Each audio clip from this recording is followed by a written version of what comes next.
welcome back, Charlie Castronovo. That's me.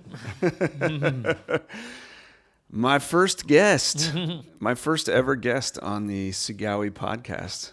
Pretty amazing. Yeah, that was a ways back already. Shit, I don't even fucking remember. Excuse me. Excuse my language. It's all right. Jeez. Now I got to put the not suitable for children on the sorry. in the old program notes. No, that's all right.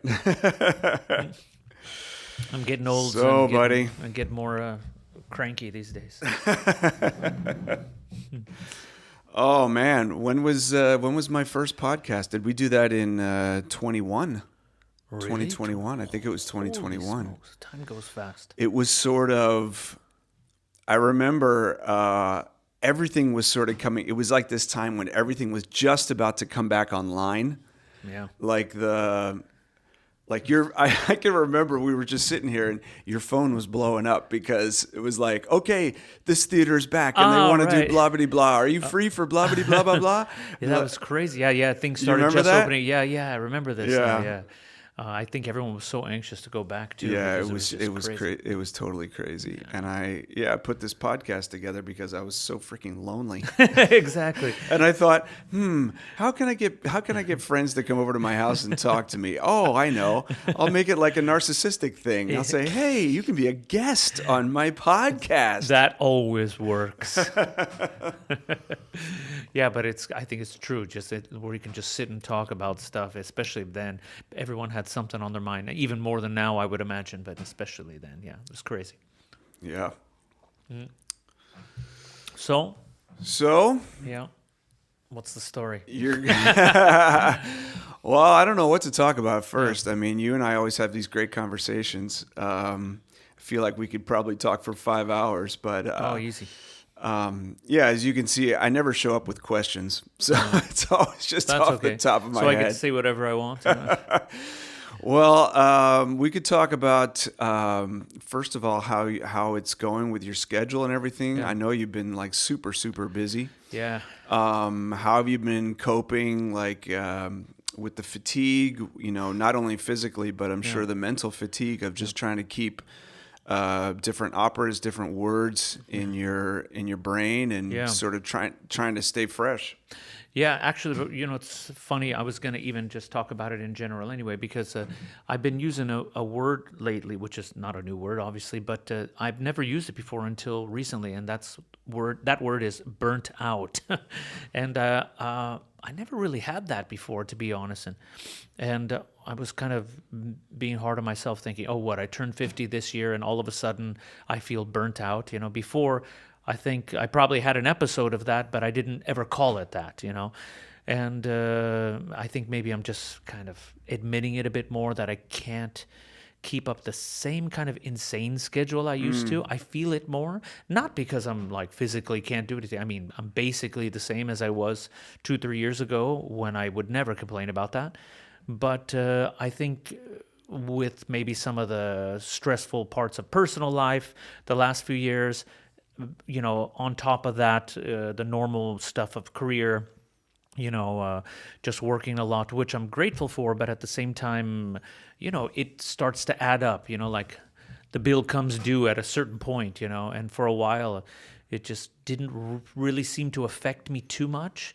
But now I just feel it. It's probably I have too much built up, you know, and at a certain point it will show up. So I guess I'm kind of coming to grips with that, and I really feel it, you know. And even I would say I haven't had more than like a week of really relaxing, like in the last year and a half. That's been it, about a week. And for example, now I had 10 days before I started this Romeo. About 10 days, but 3 of the days were doing things that I should have done, you know, the month before, trying to get stuff done. And then I rested about 4 days, and then I practiced like crazy Romeo, because I hadn't sung the role in 7 years or whatever, like crazy for 4 days right before rehearsal started. So technically it felt like literally 3 or 4 days of rest, which is not enough in the past, 18 months. Every time I've had a break, it's like maximum 1 week, you know, but, the boys, they're independent, my two sons, but still I have to be present, and I'm doing everything I can when I'm with them. So it's starting to catch up with me a little bit. So I just feel it, and I feel a bit. Well, it's just tiring, and also, you lose some of your mojo. So right. if I even have a couple weeks off, I'm sure that mojo comes right back, because I know summer. No, was it more than a summer ago? Yeah, it's like last summer, not the one that just passed, but the one before that. I had 3 weeks off, and by week 2, I was going insane. That was the last time I had like a break. Right, right. And at the end of week 2, I was already getting depressed because I wasn't doing anything. Right. So the mojo's definitely there, but I need at least 2 weeks to kind of revive it. So that's kind of where I am at the moment, just, being perfectly honest about it. So yeah. And I mean, your career's going like gangbusters. What are some of the things, like where you are in your career right now? What are some of the things that you're doing for like basically promotion in between your opera jobs and concert opera jobs, besides just practicing? Because I know you practice an insane amount every day. But what are the other things you're doing in your? I think it'd be interesting for people to know, like what kind of things you're doing promotion wise. Yeah, well, I mean, I don't practice every day. Thanks for that, though, bro. But I mean, sometimes I'm like really on the ball, and I do it a lot. Other days I'm like, okay, I need to chill. But I think the main thing I've been doing recently is because. Okay, the performance schedule, thank God, is very full, and I have a lot of interesting roles and things to do, so that's all great. But what I've been trying to develop on the side, and with my partner Noemi, for example, she's a big help in that, because she's got very artistic mind, and she helps me kind of organize things. And I have these ideas about like recording. So for me, it's all about, I mean, I guess the big picture is that I'd like to leave some kind of legacy. No one's knocking on my door giving me a recording contract, so I decided to do it myself, which requires sometimes your own money. Sometimes you have to find people who donate to these kind of things. And so my main goal with that is just to leave some kind of legacy of some kind of recordings, So I've been doing that now for the last couple of years, and it's now kind of fine-tuning. At first it was just kind of random, trying to do whatever I can do. Now there's more of a plan, there's more of a kind of a arc of the schedule, like over the next at least 3 years. I have now, I don't even know if I've really told you about it, but I have kind of like let's say a gentleman's agreement / real agreement with contracts with Naxos and one of their labels, called Orfeo, and they do a lot of vocal stuff with singers. And so we've kind of made let's say a gentleman's agreement that we're going to do at least 2 projects a year together. So the great thing about that is that you have someone backing who's going to do all the distribution of the projects, actually physically making CDs and putting everything online, and doing their part on that side, which is a huge part. I wouldn't be able to do that. And then on the other side is me, getting the recordings done, the different projects, the ideas. Again, my partner helps me with that, kind of doing the artistic concepts and all that stuff. So that sounds like a really cool idea. It's really fun. It's kind of artistically satisfying to come up with these things and then try to find funds to make the projects and to do it. That's all great. But then it comes with a whole other crap load of stuff, which is, the schedule. What about a photo shoot? What about the writings in the book? What about the research for this? There's a lot of stuff that goes into it. So I find myself in a way with more of a load of of projects, but at the same time, it's different from actually just physically being on stage. It's a little bit more thoughtful and more about organization. So I mean, I'm not doing that alone, thank God. Otherwise, because this is not my forte to be completely organized. I'd rather be on stage and do that, but with help. Let's say a little mini family business, it's working its way into something that is not only going to, I think, work, but, just be something that is reliably creating artistic content, so that's kind of the new thing, and that's what I've been doing. So I've been forced, well, I say forced, it's a bit fun, but to try to do more stuff on Instagram and come up with ideas just to keep the ball rolling, Right, because right. at a certain point, funny enough, you have to. I've been singing now already 25 years professionally, lead roles. I was singing some small roles before that, but in my mind, it's I'm very thankful for a great career. I've worked hard. My manager is great, and that's all good. But at the same time, you have to kind of keep coming up with some stuff, or else you just, you kind of just fall to the side. Like, yeah, we know him. He's really good. He's been here a million times. That's great. And what about the next exciting story? You know what I mean? Right, It's not right. that there's a lack of work, but you have to stay somewhat relevant. And I find that kind of back and forth, because I understand it. It can be fun and interesting, and at the same time, I feel like it's a little bit silly. I don't, you know what I mean? I always struggle with that one, but Yeah. you have to do a bit of it at least. Well, I mean, especially with opera, it's always about what the product is that comes out on the stage. I mean, it has to start with that. You can do fun stuff on top of that, and I'm trying to think of someone, one of our colleagues maybe, who is sort of really killing it with like social media. Right. And I can't think of anyone. I mean, Lisette does a pretty good job. Yeah, she's great with that. Yeah. And she's posting stuff from her personal life, like when she goes jogging and stuff like that. That's pretty good. Yeah. Well, she's very consistent with it too. So I think what I've been finding is that there's a scheduling kind of thing that helps. It helps engage people. If it's this is my biggest problem, because I do it myself, even though I have the help of my partner. Saying, oh, you should try this. What about this? She helps me edit videos sometimes, or she does the editing, not me. But Sure. she comes up with, try this, and then I'll have some ideas, and we'll throw it back and forth. But I feel like when I'm in a rehearsal, for example, I don't need to post every day. I feel a bit silly to do that. So during the shows, usually there's pretty consistent stuff. But if I'm in rehearsal for 3 weeks, sometimes, I barely post.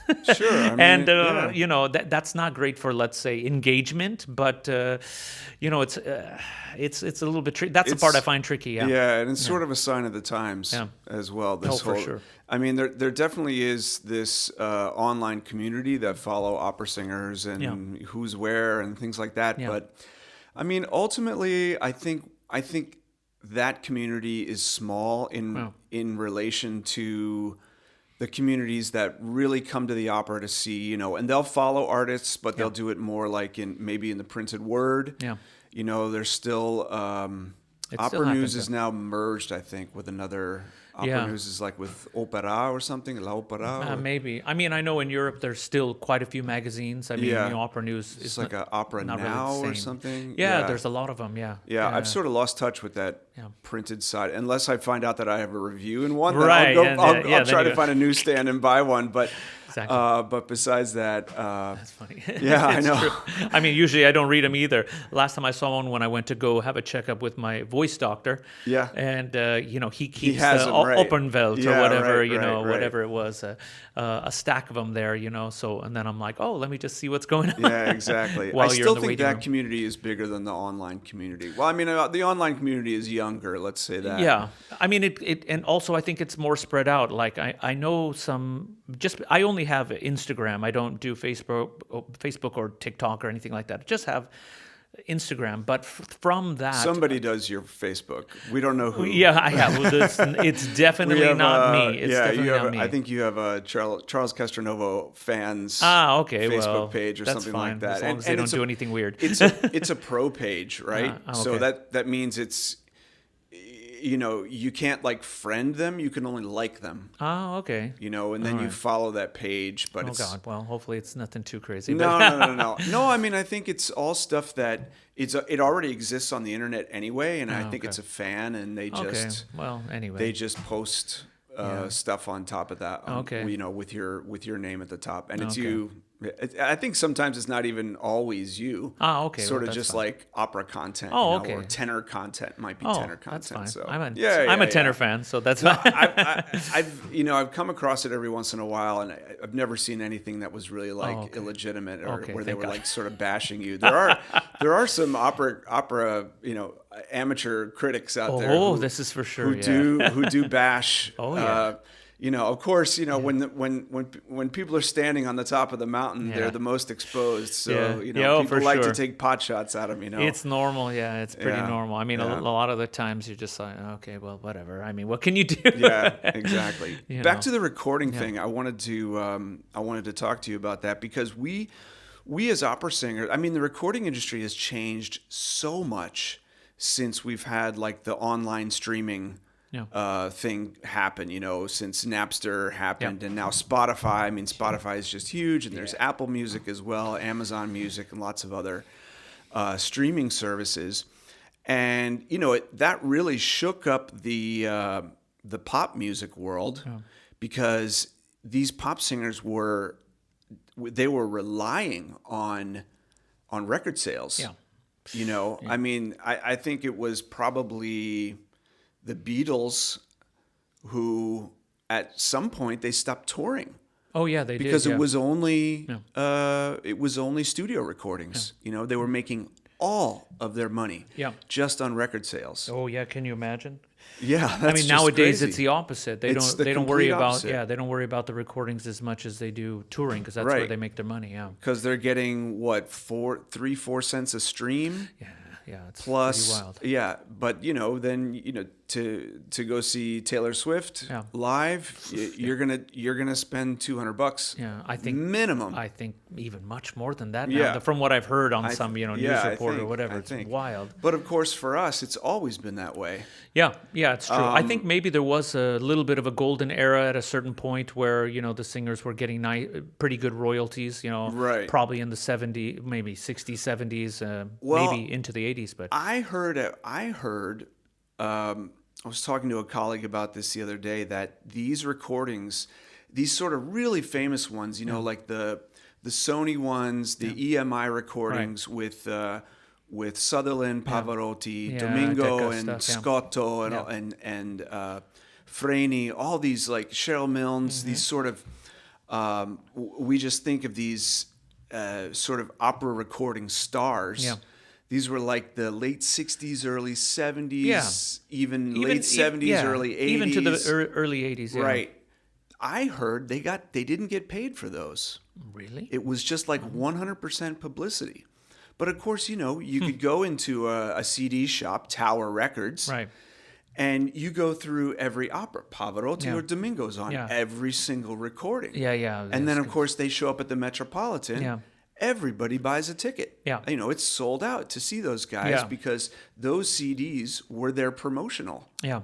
That was their promotional material at that time. Yeah, I agree with this. I think this is maybe even more the case now because, I mean, we were talking about, the social media stuff, and everyone kind of said at first, like, yeah, okay, social media, they have, let's say they have 1 million followers on social media, but that doesn't mean that they're going to get a lot of jobs. But I've seen now, and I know firsthand information because I have plenty of friends I've made over the years who are casting directors or people who work in theaters, and no one will ever admit that they actually use that as the casting tool, but they said it's one of the segments. Really? Yeah, sure. If you have, let's say, 2 sopranos who are both equally good for a certain role, but one of them has 400 followers and the other one has 30,000, they know which one works better for ticket sales. Even if let's just imagine that they're both equally talented and they both look nice and they both can act. You know what I mean? It's something that they take into consideration for sure. To say that this is not true would just be totally naive. Of course, it's true. Now, of course, with the classical music, especially in all art forms, it's very subjective. So that casting director may have some kind of cues saying that he should, let's say, hire the person who has more followers, who might bring in more people. But they may just say, well, you know what, I just like this other person better because of the artistry or whatever. So it's subjective still, but it's something that is definitely taken into consideration. I mean, it's completely true. It's just a fact. Yeah. You know, it's not everything, of course, but it is something. So I think now it's just another piece of the puzzle into this kind of crazy career. I mean, for me, when you're talking about recordings, I would be lying to say that this isn't part of what I'm doing. Like I said, like the big artistic goal, let's say this goal that comes from my heart and soul is I would like to leave a legacy of, Sure. you know, I would just like to be part of that arc of recordings, you know, maybe in 50 years, you know, some young tenor is just going to go through stuff and say, oh, cool, you know, because that's what I did. I have recordings of every tenor I could find, you know, in physical form. Now I have, you know, digital too, but I would find a tenor and say, I have no idea who this is. Sometimes they were old tenors, sometimes they were from that time, you know, from whatever, the 90s or whatever. I didn't know who they were. I just picked it up because I thought it's good to have in the collection. And I can always find something positive about it and say, okay, I didn't like this, but that was really interesting how they did that. I don't know. Even sometimes it would come down to like an ooh vowel. Like Sure. that person's ooh vowel is amazing. Oh, yeah. How do they do that? You know what I mean? So that's how picky I would be with what I would gain, you know, try to take from them. And I just want to be part of that arc, I guess, you know? Of course. So for me, there's that. But on the other side is it's almost like a business card, you know? So the more, it's a funny thing because the audience is completely mixed also. So you have people there who've been listening to opera since they were children, who are connoisseurs, who are very knowledgeable. And then there are people who are not knowledgeable, but they love it and they go all the time now. But they don't necessarily know every detail about the voice and the traditions, but they love opera. So you could get two hugely varying opinions there about who they like. You know what I mean? And in my opinion, it's not enough just to be a good artist, because sometimes a majority of the audience will just like the fireworks and they won't say, wow, that pianissimo was so amazing. And you can see how this artist was so honest, you know, with the interpretation. They didn't overdo it. So elegant. So, no, I mean, sometimes they don't even see that stuff. You know, it's like it flies right over their head. There are some people who do, and some people who want the big, you know, fireworks. So in that case, if you funny enough, it's as direct as this. If your face is on enough CDs and posters and whatever albums, people assume you're a very interesting, good, high caliber artist. Yeah. So sometimes that's true. Most of the time, let's say it's basically true. Sometimes it's not really true. Right. You know, it's just an image. It's, you know, the artist might be, let's say in a perfect world, pretty mid-level, but they have a huge career. And then there are other singers who are incredible artists who don't do that stuff, or they don't have the knack for it, or no one ever helped them, or they just didn't pursue that, who you don't really even see or hear about. Right. And they're incredible artists. Not only singers, not only instrument, but artists as a whole. So that's kind of an unfair thing, which happens in this art form and probably many other ones. So I think recording is just a way to just, you know, take a couple steps forward in that section. So you can do some, but you have to have kind of the drive to do it. You know what I mean? Because it's a pain in the ass to record. I mean, it's amazing, but it's also hard because, you know, you feel like, okay, I've got this limited amount of time. I need to do something incredible here. Yeah. And usually when you try that hard, it doesn't work as well. Right, you know what I mean? You got to sort of just zen it out there. Yeah, it's tricky. Yeah. So, I mean, what's sort of nice about the time that we're in now is that, you know, recording equipment, you know, you can get sort of a basic setup on Amazon for relatively cheap. 200 euros or 150 even. If you, you know, if you get sort of a downgraded mic, and then you need to find, you know, if you're just doing this on the cheap sort of thing, you need to find a hall. Sort of not too big, not too small. Right.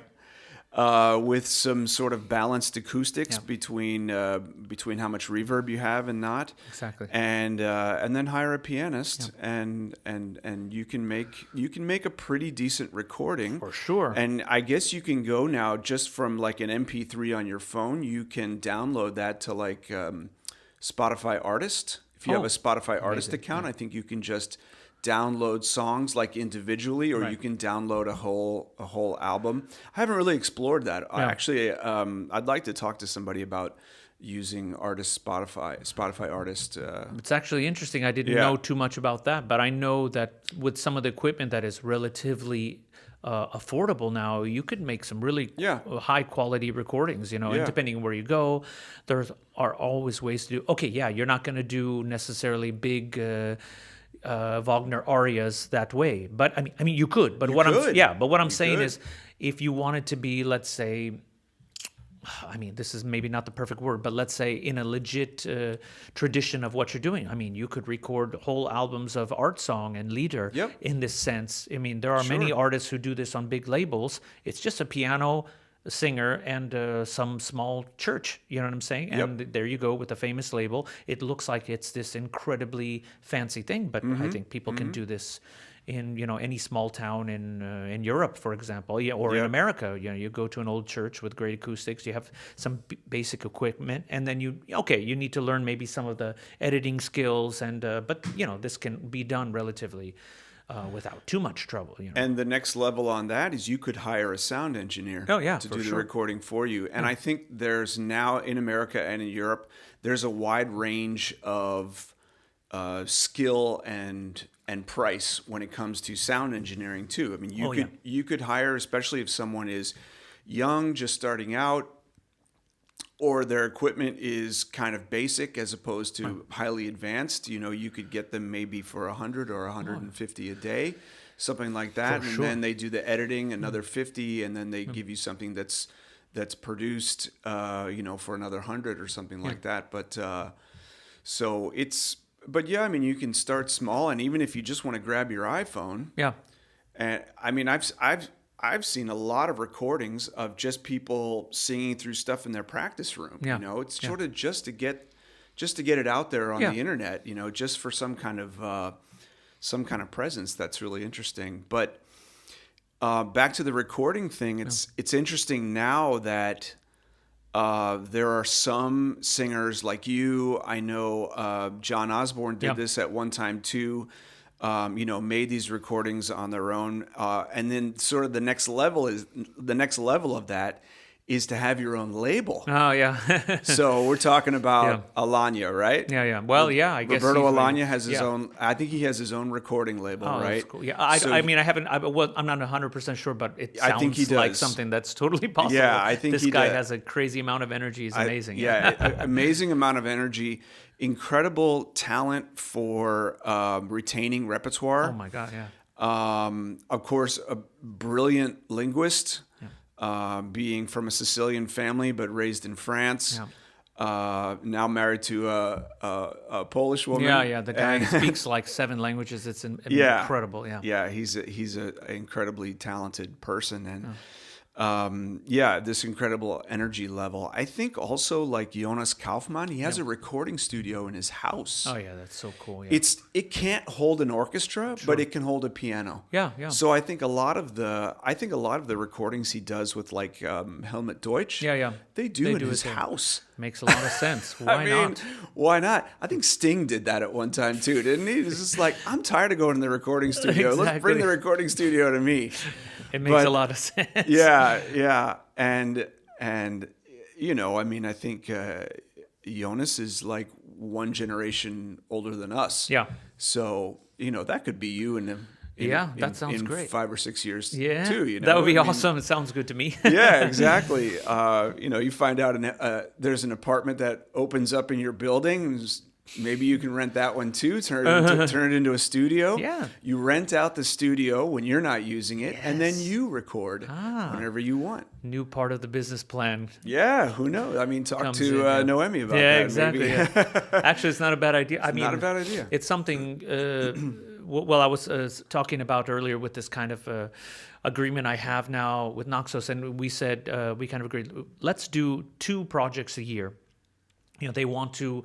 They need they need some output from me, and for them it's very interesting. For me, it's very interesting. They said let's agree to at least 2 a year. So I thought let's do 1 orchestral thing a year, which is obviously much bigger thing, requires more funds. It's a bigger thing, and then 1 let's say small project with piano, or I don't know, piano and harp or whatever it could be. Okay. So at the moment I have some places I know where I can do either of those kind of projects. Obviously, one is less expensive than the other, to get done. But this is the kind of thing that, it keeps you busy the whole time, and it kind of keeps the creative juices flowing, and it takes a lot of work. But at the same time, it's satisfying in the way because you have something in your hand later. So this last album I did of Verdi arias, which is already now getting close to 2 years old. We just had the release of the vinyl, so we as a year later or so, we said now we're going to release it in vinyl. It's a small batch. I'm not expecting to sell 1 million copies, obviously, but for collectors, there are many people who like that stuff, Sure. So, you do a certain amount of print of vinyl, for example, and it feels like you've actually created something. And because with performing, it's amazing, but once it's done, it's finished, Yeah, I mean, which is the kind of the most amazing thing about it in a way. It's a live performance and it's done. And you can't record every live performance, obviously. But I think in this way you have something physical in your hand, which is kind of imprinted, and that's kind of, I think it's a worthy goal to go after. At least that's how I feel about it now, even though it takes quite a bit of work and stress. When I listen to myself, I mean, it's like literal torture. So right now I have to listen to the first edit of this duet album that I recorded. That was the latest thing that I did. All Verdi duets with an incredible soprano named Corinne Winters. And she's singing in Houston right now. Yeah, she's in Tritico. Houston, right? Yeah, she's singing amazing. all 3 soprano roles. Yeah, she's in Tritico. She's incredible artist, super great person, just great. So, we did the thing, and it was wonderful. And when we finish, we start listening to the first thing, and Noemi took a picture of me, like with my head in my hands, like, look like I just heard the worst news in the world. That was just me listening to myself.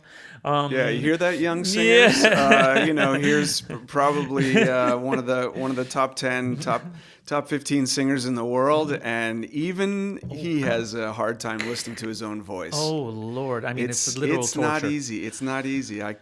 Whenever I do a master class or talk to young singers, I'm always saying, record yourself. Try to critique yourself in a very objective, helpful way, not just saying, that everything's bad, Of course, everything's not bad, But I think you learn a lot from just recording yourself and listening, even as difficult as that may be. Yeah. It's true, yeah. Yeah, your voice never sounds out in the room what you hear in your head. Yeah. So, of course, Well, that's the thing, too. That's what I found challenging about the recording, because there's a part of me that says, recording's kind of easy because, if something doesn't go right, you fix it, whatever. But when you're trying to record a whole album, for example, I mean, you are aware that there's a certain amount of time that you have and you need to get everything done. And the second part of that is you can only sing something so many times before you start getting exhausted, really. Right. So, and if you beat a dead horse, it doesn't become alive. You know what I mean? Exactly. So there's a weird balance of like being relaxed about it, but also being very concentrated, being emotional, but also being controlled, so you don't let the emotion. See what would happen in an emotional vocal phrase on stage sounds very exciting, but with a mic in front of you, you think, yeah, that was too much, or the voice got a little out of line. In the theater, in a live show, it's kind of, wow, it's, for a moment, it's no big deal. But when you're preserving on recording, you think, yeah, there was a little bit too much wildness there, and it's not so great for a recording. Right. And this has been my biggest challenge, because I feel like I'm basically an emotional singer on stage. I have to... it's hard for me to just try to sing technically. It's very hard for me. So to my detriment, I sometimes will have some vocal lines where I think, okay, that probably wasn't the most ideal way to do it, but it's the emotion, right? Yeah. So, but in a recording, that doesn't read as well. That reads in a theater. So I've been having a hard time to bring it down to the point where I'm more controlled, but I don't feel like I'm just telephoning it in. So that's been a hard balance for me, which I think maybe comes with concentration and more experience. I mean, I've recorded plenty, but that one doesn't come as easy to me as maybe some other bits, So I'm still working on that. Yeah. I think a lot of people are going to be really surprised to hear how humble and vulnerable you can be. It's really great because, opera is a very grandiose art form. We have to really pump ourselves up to walk out on stage. There's a reason why we have these phrases that we say to each other just before we go on stage, like in bocca al lupo. Yeah. Into the mouth of the wolf, exactly, and then the response is crepi lupo, like death to the wolf. Yeah, basically let his teeth crack on us because we're so strong now. Exactly. And to still remain humble and vulnerable, I think, is the real key to finding your own artistic way. Otherwise, you're just sort of copying what other singers have done. I mean, you can very easily put this wall up in front of yourself when you walk out on stage, and you don't connect to the audience; they don't connect to you. Yeah. But if you can somehow let your own personality, it's not so much about being vulnerable. I mean, I love this word because that's what it actually is. It's being vulnerable, but it's more about letting your own self out. I think, because we have this incredible catalog of recordings, and I think a lot of us, me especially, you probably too, we have this imposter syndrome, right? Oh, big time. It's like, what gives us the right, to sing Romeo, Ducas, things like that, when Pavarotti and Domingo have sung it so much better than we have before us, Oh, yeah. What gives us that right, And I always answer that question, even to myself, when I find myself getting a little dark about a role, is what gives me the right is that I get to sing it like me. Yeah. I'm going to sing, this is Eric's version. This is going to be Charlie's version. Right. And Eric's and Charlie's version are going to be nowhere similar. Totally different. Yeah, it's totally different. Yeah. We each have our own individual voices, and we each have our own individual personalities. We have different feelings about different parts in the scene. Just for example, the opening duet, the magical duet in Romeo and Juliet. When they sort of meet for the first time, or they speak they speak to each other for the first time. I mean, that scene could be done in so many different ways. Yeah, exactly. Yeah. It's Romeo crashing Juliet's party. Exactly. And if you put that in sort of modern context, I mean, that could be really creepy. It's just like, oh my God, you're creepy. Who the hell is this guy?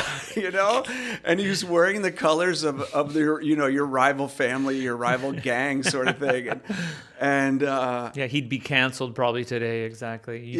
He's outside of her window, and she's like, "You're a creep." Yeah, exactly. There's no romance. I think Romeo really has to go beyond just singing it great, especially in that scene. It's not necessarily terribly hard to sing. Yeah, that's either. actually the easiest duet out of all of them. Yeah, exactly. Right. But he does have to show some personality there. Big time. Otherwise... Yeah, he has to charm her there or else it's over. Yeah. It's like you're just like a fake dude standing there. Exactly. You're just like a normal dude, and she wouldn't be interesting. Something has to... you have to reveal something, and not just of the character, but I think of something of yourself. Yeah. You really have to reveal something of yourself in that scene. And there's Romeo and Juliet is filled with moments like that. The big Nuit d'Iminée the duet big love scene as well. Yeah. As well. And also the final scene as well. Yeah. So many operas are filled with these little moments that sometimes we just sort of take for granted as a singer because we only see them on the page. Yeah. And unfortunately, because they were written 150, 175 years ago now, we don't have the luxury of asking the composer, what did you actually mean at this moment, Yeah, it's all interpretation. I recently did a master class, and this very talented young singer got up and sang Bati Bati. Oh yeah. And she sang the recit to it as well. Okay. And she gave me the music, which was always nice. Yeah. Because I don't know, especially the recit, I don't know very well. Right. And I'm looking at the recit. Do you know Mozart? He didn't write any dynamics. Oh yeah. None. Yeah. Zero. Yeah. There's not like moderato. There's no Nothing, pianissimo. Yeah. There's no like accelerando. I think you get more of that in Puccini. When Puccini came along, that Puccini sort of, he almost over dictates spots. You think lot, just in Che Gelida Manina, Yeah. how much it's- it's like rubato, accelerando, Yeah, exactly. rubato, accelerando, tenuto, Right. accelerando. Pianissimi. Pianissimi, Yeah. fortissimi. Yeah, exactly. It's really crazy when you get to Puccini, and That's true. but you look at the notes on these pages, and you just think to yourself, man, if I could just ask Mozart a few questions about That'd be what epic. was going on here. Yeah. But I think that's an excellent exercise for young singers, and older singers as well. Idomeneo is a role that I hope I can, a Mozart so role that I hope good. I can sing Heck one yeah. day. And this is of course another Mozart opera. It was even before the Da Ponte operas, was it Yes, not? it was. Yeah. I don't remember. He was like 20 years old when he wrote it. Something insane. Yeah, like something insane like that. And I think this is another one of these operas where you have a lot of notes on the page and not many dynamics. Yeah, and of course, it was always the repeated phrase, right? So I always ask myself, okay, I just sang this phrase. Why am I singing it again? Yeah. And then it comes back again. Why is he singing Yeah. it again? And so obviously the character is going like on this emotional journey. Yeah. You have to figure out where it is. Oh, okay, he's getting more angry here. Yeah. Even though he's saying the same words, and then the next phrase, the next time he sings it, Yeah, it's more reflective or it's whatever. more yeah. reflective. Yeah. Exactly. Yeah. But if you don't do that, usually no one has time to sort of hold your hand through stuff like that. Yeah, that's for sure, yeah. And the people in the audience, they don't know. Yeah. They just know if it's good or bad. Yeah, it's a weird thing. Sometimes they don't really know what's going on. They just can feel if something is dynamic or not. Yeah. Exactly. Yeah. Exactly. And a reviewer will do the same thing. Oh, A yeah. reviewer will say, boring. Yeah. Was rather boring. Yeah. But you get you get these blanket criticisms. It's like, I just sang a whole role. Like I was literally singing for 90 minutes on the stage, and all I get is rather boring. Yeah, exactly. Well, reminds me of what happened just recently in the Romeo. Now I have one more on Thursday, but one of these, I don't know if it's printed or not, but it's this Lohengrin magazine. So they do reviews and everything like that. And anyway, they were at the last Romeo, I believe, or maybe the second one. I don't remember exactly, but so there was a review, and it was relatively positive about everything. But what it said about me was that, and it's funny because I don't usually read reviews, but it showed up on Instagram. So it just literally was like printed right in front of my face. I didn't have to go looking for it. It's just like there it was. So it wasn't bad. It's just it said I don't remember, romantic, passionate voice or whatever, blah blah blah blah blah, and interpretation more. What did it say? Not wooden, but Wooden. Not wooden. I don't think that was the right. I can't remember now, but it was. He was trying to say that it was more boxed in somehow. So which is funny because that's usually the opposite of what I get. They'll say beautiful voice, a little bit something here and there, but the interpretation was, very passionate or whatever. Yeah. But this time they were saying my voice was very passionate and was beautiful, but interpretation was more, I don't know, wood. I don't think it was wooden, but it was something like that. And you know what's so funny?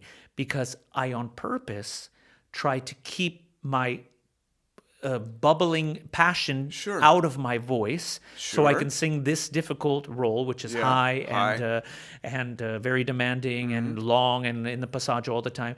To try to stay more lyric and more in the French tradition without all Sure. the recent stuff I've been doing, which is a bit more bigger Verdi Right. and other Italian stuff. So as soon as I did that, of course, then the voice is so nice, but the interpretation is so. This is what I meant Right. about my struggle, my challenge is to somehow find a balance of that, Yeah. where Yeah. I'm just as passionate in my acting as I always am, but I don't let it get into the voice as much. Yeah. So there you go. So as soon as I said, okay, I'm going to be chill and sing beautifully and always elegant and blah, blah, blah, blah, blah. And they say, oh, he was a bit more, I was like, okay, Yeah. what do you want from me? Yeah, You know what I'm saying? exactly. No, I mean, it's, I Exactly. wasn't mad. I was just like, it just made me smile because I'm like, yeah, on purpose, try to not get too crazy on stage so I can sing in a different manner. Yeah. Let's say more controlled and elegant and not as, let's say, wild. And then other times I did the opposite and, the interpretation is fantastic. The voice got a little wild here and there. Yeah. What can you say? That's- It's always a struggling, kind of balancing act. Yeah, so. and everybody's going to have something to say Oh, when for you when you do a title role, a lead role. Everybody is going to have something to say, for sure. and I think you have to sort of make a hierarchy. I Yeah. mean, your teacher probably the number one, Right. Your agent a close second. Yeah. You have especially if they're lucky enough to hear you in the theater, Right. and then your close friends. Yeah. Who know you well. People Who who know know your voice well. people who know your voice well, Yeah. people who have seen you sing a couple times, or Yeah. especially if they've seen you sing the role a couple times, and then I think everybody else is sort of just take it with a grain of salt because you have to form your interpretation based on what you feel first of all, and then also based on those people that you trust. Yeah. Yeah. This is a for sure thing. You must. And it's so hard to do, especially like when you see it printed Yeah. somewhere. Well, it was just right in front of I just swiped and then there it was. And I read it, because it only fits on a phone screen. Right, so exactly. I read the words, in about a second and a half, what I Yeah. mean? So I'm like, oh, okay, well. Yeah. I mean, it wasn't bad. It was, the voice I know, was very, I know, it wasn't bad. I wasn't mad. I wasn't sad. I was just like, oh, that figures, as soon as I try to control one side of it, then the other side Yeah. is somehow lacking, then you do it the other way and they, Yeah. it's just one of those things. If you get something really negative, I mean, how do you brush that off? Do you have sort of a mental process? Well, I mean, to be honest, I don't read reviews. Okay. I like for the last 15 years, I don't make it any kind of practice to read reviews in general. Yeah. Sometimes I come across them. Sometimes someone will send me one and say, this is an excellent one. So, yeah. But even the excellent one, I say, well, that's very nice. But I mean, for sure, there's also going to be some bad ones. So, Yeah. I mean, what can you do? I mean, if you take them all into consideration, then just take them and let it go, or don't really read them. You know what I mean? I mean, I would say if there was 100 reviews, I've read about 6. Yeah. So, a couple of them were good, a couple of them were bad. I mean, what can you do? Yeah. I mean, when you're sort of an emerging artist, or a young artist or emerging artist, you need those reviews. Yeah, sure. It can help. I mean, you have to clip those and you have to put them on your website and you have to say, look at the review that I got for this role. Look at the reviews. Look, I'm getting consistently good reviews for Duca. Yeah. With different opera companies, different conductors in different countries, and that way a house can look at you and say, okay, maybe we never heard this person live, but we could certainly offer them a second cast or something without happens, hearing them in an audition. That saves them money, things like that. Saves you money as well. Well, I mean, I never posted a review. I don't think ever, because you get one good one and you can get one bad one. I mean, so for me, I don't take them too seriously. And also, why add more stress to your, to this already kind of mental challenging career anyway, Exactly. So for me, it's not quite worth it, you know what I mean? Exactly. So I don't usually do it, I go off of whether the opera house hires me again, asks me back again, and what close people, close people say to me that I trust, and the audience, I don't fully Like the reaction? Yeah, because, sometimes I feel like I didn't do a great performance and they react like, it was the most incredible thing. The next time I feel like I sang perfectly well and the audience is like, yeah, fine, that's nice. Yeah. So, I mean, what can I say? I have no idea about that. Yeah, sort of. Yeah, I mean, making an opinion of yourself based on other people's reaction could be very dangerous. But of course, we do it. Oh, I do We it. can't help but do it. I can tell you a story that happened very recently, which, I took it was a few days before I kind of let it go. And just in all honesty, I was singing Bohème in Paris. Mm-hmm. And kind of a wild production took place in space. And I thought it was kind of fun. It was very interesting, well thought out. But yeah, it's not your typical Bohème. It was on a space station and on the moon and all this stuff. So I'm very comfortable with Bohème. I sang it quite a few times. It's kind of fits me like a glove and all that good stuff. So now we're talking about Paris. The Bastille is quite a large place. So, Right. You need to sing it. You know what I mean? You can't do a super, let's say, light, interpretation vocally of the role. Not that you have to scream, but, you have to give. Yeah. So this is something that I love to do, and we had a really nice cast, and I was, singing kind of full-blooded Italian, also lyrically, but, I was singing it. And I would say out of the 6 shows I did, there were at least 3 performances where I felt like, I don't know, like, did I just sing anything here? I mean, there were no cracked notes. There was nothing bad. I mean, I sang pretty damn well. Yeah. I was like, yeah, that was good. I mean, I really nailed everything. And the reaction was like, and I thought, what? Is it the production? Is it weird? Is it me? Do I look weird when I'm singing? Is my face ugly? Or is my voice not going? And, so of course I asked the people who I trust, and they're like, but it was fantastic. I sent, there was a recording, someone made a live recording, kind of sneakily made a live recording of my aria and stuff. And my manager heard it and said, oh, I'm sorry, this is one of the best things you've ever sang. This was fantastic. I mean, the dynamics, the high note, the blah, blah, blah, blah, blah. And applause like, Yeah. and I thought, what's happening? Yeah. Am I doing something wrong? Or I don't get it. And I bothered myself for a good week thinking, what's happening here? And then for some reason, the last show, I don't know. Don't ask me why. I don't know. Wow. And then I analyzed everything. I analyzed the tastes of the French, Parisian French audience. And I even was like, well, who else sang this role here in the last few years?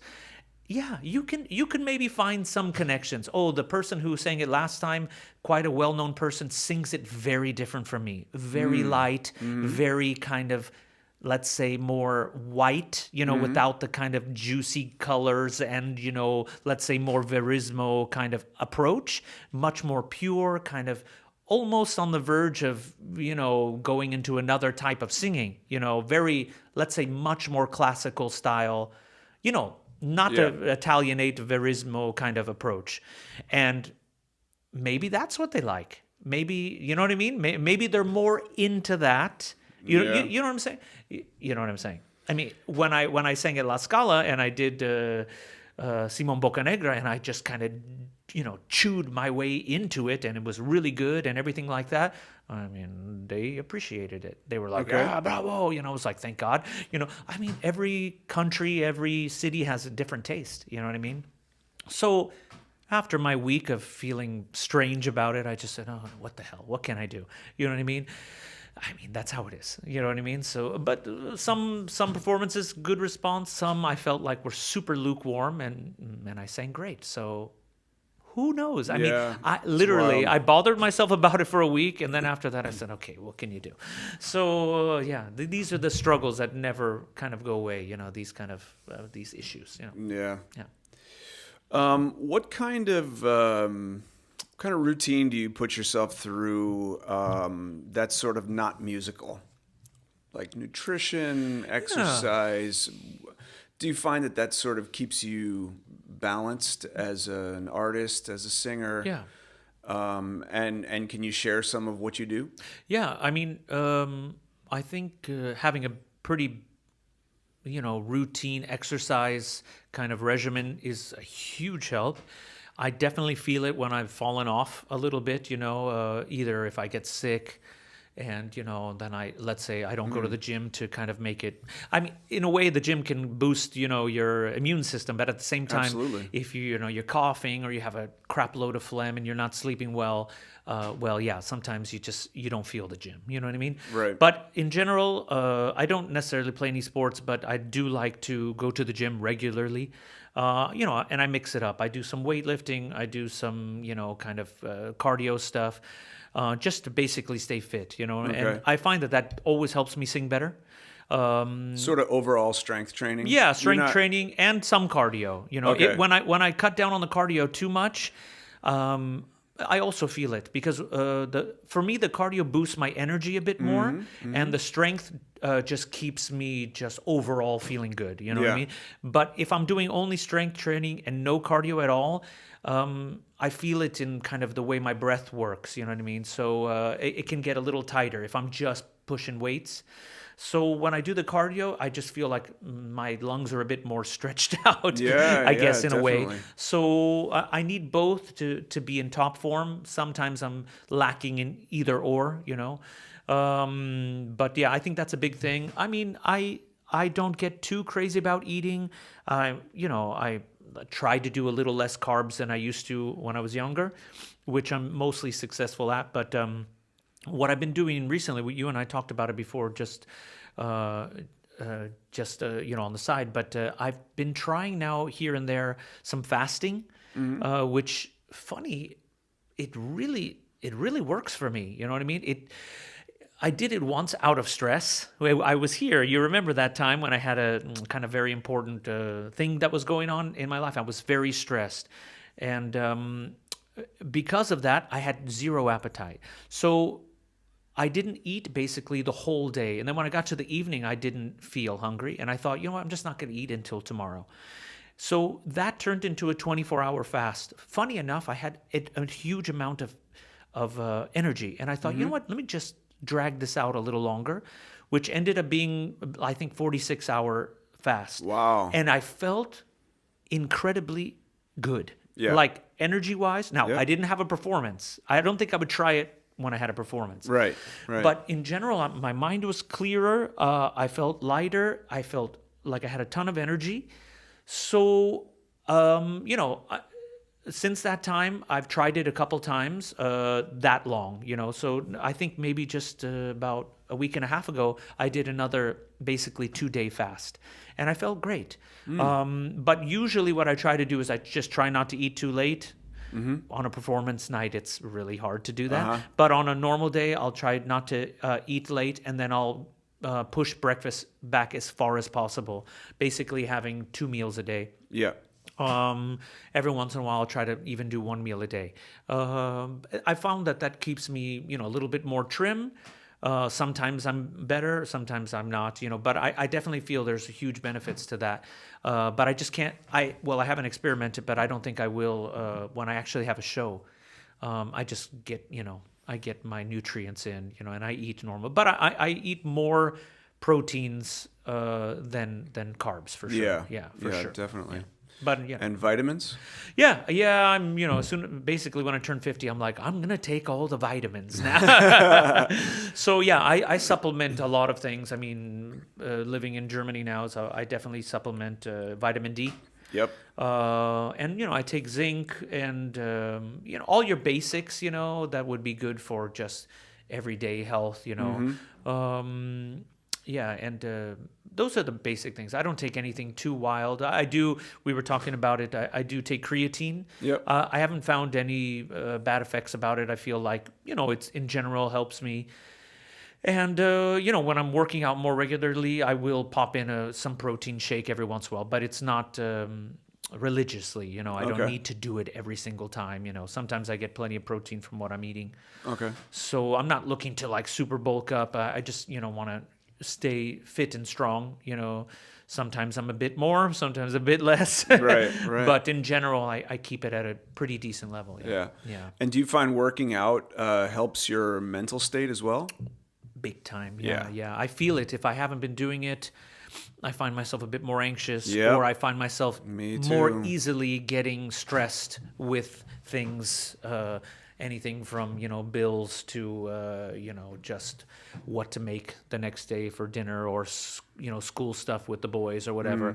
So I handle it all better if I work out, and the stress levels just come to a more manageable kind of Yeah, I mean, place. a lot of psychologists, these sort of, that show up in these podcasts and online interview shows and things like that, they're saying exercise is better than any anxiety drug that they could possibly prescribe. Yeah, without the side effects, unless you push to a point where you harm yourself Well, physically, but you got to exactly. be careful. But yeah, I agree. Exactly. Are you taking anything for acid reflux? No, I've been pretty much blessed with not having that issue. Yeah, that's great. Probably not eating at night helps a lot with that. Yeah, I think when I do have a performance and I eat something at night after a show, I usually do either just kind of pure protein, Yeah. or I do something super light, like I'll have a soup, or like a salad with chicken or some, kind of. An egg or something like that. Or when I'm in France, funny enough, after shows, I always would get an omelet, because they're big with omelets. You can get it any time of the night in a brasserie in that's Paris. So if they're serving, there's an omelet on the menu. So with cheese and ham, and I'm like, that's great. So and then usually when that happens, I end up staying up a bit late anyway. So it's Right. not like I eat it and immediately go to bed. Right, So right. I'm up, let's say, long enough once I get home, and then you shower because your hair's all sticky and you got residue makeup on your face. So by the time I actually get to bed, I don't feel like I just ate 10 minutes ago. So thank God I haven't had a big problem. I mean, it's happened a couple times with reflux, like if really I just overdid it, and then went to sleep. Sure, but in general, that's not my issue. Thank God. Yeah. You could probably add. You're doing zinc already. Yeah. You could probably add magnesium. Oh, I definitely do that. Yeah. Oh, you do magnesium Yeah. too? I do all Okay. those kind of basic things for Omega-3. Yeah, Heart for health, sure. yeah. All that That's- stuff. Yeah, that's I great. mean, I'm in general healthy, but I'm 50 now, so it's like I'm not stupid either. I'm like, I'm not the same as I was when I was like 28. Right, So exactly. some things I just make sure Yeah. a bit more taken care of. And you don't drink very much. Man. I would say, since I've known you, I've never known you to have more than one drink. Yeah. And then, even when we're at a party or Yeah. something, and then even that one drink is probably once a month. Not even bro. once a Yeah. month. Like Yeah. I think Just some. I it's would just say I something you literally need to get have like into, yeah. 5 drinks a year. Yeah. Yeah, and I'm talking about a drink like I'll have one beer or like one glass of wine. Right. Yeah, it's Which is also great for your yeah, not that having helps. acid reflux. That so, helps. Yeah. But it's not. I mean, it's a choice, but it doesn't feel like a choice because. I had my time period when I was young where we were definitely drinking beers and having some drinks and having a bit of fun. But I don't know. I just don't feel it. I mean, if I was really on holiday and I had some I did some master classes in Italy, I don't know, several months ago, and I had a few days off and I was there just for the master classes. So it wasn't me singing. I would just listen to amazing young singers. So Noemi and I, we at the hotel, there was a lovely restaurant. So we ate. So we had some real Italian food. It was wonderful. I'm like, I'm going to have a glass of red wine. And so I ended up having 2. And that's literally the most I've had in the last year. Yeah. So, and it was delicious. And I had a little bit of a smile, because I'm a lightweight now. So 2 Right, glasses of wine is exactly. like basically drinking a bottle for me, So it was fun. I was in a good mood, but that's it. That was the last time I had a drink. Yeah. Yeah. I mean, But you're like not craving it. not at all. No. Not at all. Not at all. Yeah. I think it's an escape for a lot of people. Sure it can They be. sort of are stressed out during the day, and that's sort of the one thing that they could do. I mean, you could certainly just jump on an exercise bike or something and spin for 30 minutes, and then and you that would also de-stress you as Oh, big well. time, yeah. Yeah. But Yeah, no, but I mean, I it's love it. I interesting. love the taste of a great wine or a really Sure. good. I happen to love Belgian beers. I love it. So Yeah. delicious. But Yeah, I mean, not It's to just the not point something where you're I'm craving out it. I'm out searching for. I mean, Yeah. if it shows up and I'm free and I don't have to sing, I'm like, yeah, why not? Okay. You know what I mean? I could have a little something, but it's not my thing. Yeah. Yeah. What effect, if any, do you feel on your voice when you do weight training? Well, I found out relatively quick that I can't really lift weights the day I have to sing. I did it during a Yeah. Sitzprobe, and I'm like, why am I singing like I don't know, Italian Stuffed pig? farmer, Italian farmer. and not not the good kind with the like just like it was Yeah, just not yeah, good. It was yeah. not good. It was way more effort, and so I'm like, what's my problem? And then I thought, oh yeah, I went to the gym and lifted quite a bit of weights. Day before, it's one thing as long as you don't overdo it, but I never do it on the day of a show now. But I will exercise though, but I'll do a bit of cardio and maybe some body weight stuff. I can do that, but I won't lift weights on the day of a show now, or if I have an important orchestra rehearsal, yeah. Or I just do it after. Like if you happen to have a Sitzprobe at 10 in the morning and you're free Right. the night, okay, it's fine. Right. But Right. yeah, I found out right away, and it took me 15 minutes. I think, what the hell is wrong with me? I Yeah. sang this so easily the other day, and I'm like, oh yeah, I worked out. Yeah. So I guess from like a physiological standpoint, it thickens the chords or thickens the muscles around the Perhaps, vocal yeah. folds, and so they come together harder. Maybe that's what it It's like was, an yeah. over compression actually because the chords are thicker. Yeah, well, I mean, I'm a total, tenor in my mind also when I'm at the gym, like, breathe Yeah, through it's the like nose actually and like, breathe and don't like. don't you do can't- that, don't can't do this. that. Yeah. And so I try my best, but it doesn't matter. If you're going to be lifting some Right. weight, on the day you have to sing, I'm not sure that's going to be the best way to do it. Yeah. It affects me anyway. Yeah. I think I was in graduate school, and we had like he was a doctor. I can't remember what he was a doctor of, but he had a certain lecture prepared for singers. Yeah. And like things that could possibly affect your voice. And of course, he was talking about weather and allergies, acid reflux, and things like that. And then one thing he brought up was this: we have this automatic, it's like a reflex in our throat, is that when we do anything that has physical stress. Yeah. I hope this doesn't like freak you out. No, not at all. No. As Anything- I'm rubbing my As you're my like throat, rubbing your "Oh, larynx. no." Anything that you do in your life that has physical stress, opening a heavy door, Right. even lifting up a bucket that has water in it, Yeah. even that little, which isn't really that super heavy. There's an involuntary muscle that closes on the chords. Yeah, totally. You if you just pay attention, it happens every time. It happened. I mean, just put your hand on your throat and just walk around your house and do like normal things, and you'll feel the muscles in your neck moving. Yeah. Which is really creepy. Yeah, it's weird. Yeah. And I mean, I'm trying to do the same thing when I'm in the gym, but I think you can't stop that involuntary muscle. Yeah, you can't stop you it. can't completely, not have some kind of, Right. I mean, you can do it the best you can, but it's always going to be something. Yeah. Yeah, exactly. Which is fine. I mean, with age and with practice, and you gain more strength and stamina. Right. Sometimes I think in the morning, I kind of feel blah, blah, blah. But then by the time I get to the show and I warm up and I loosen up a little bit and, the adrenaline kicks in, I'm like, oh, the voice is working great. You know what I mean? So it's okay. But, you don't want to overdo it for any reason. It doesn't make sense, for a performance because it just becomes harder. And then you stop enjoying it, It's already difficult as it is. Why add another thing? So, yeah. Yeah. Yeah, that's for sure. Yeah. Yeah.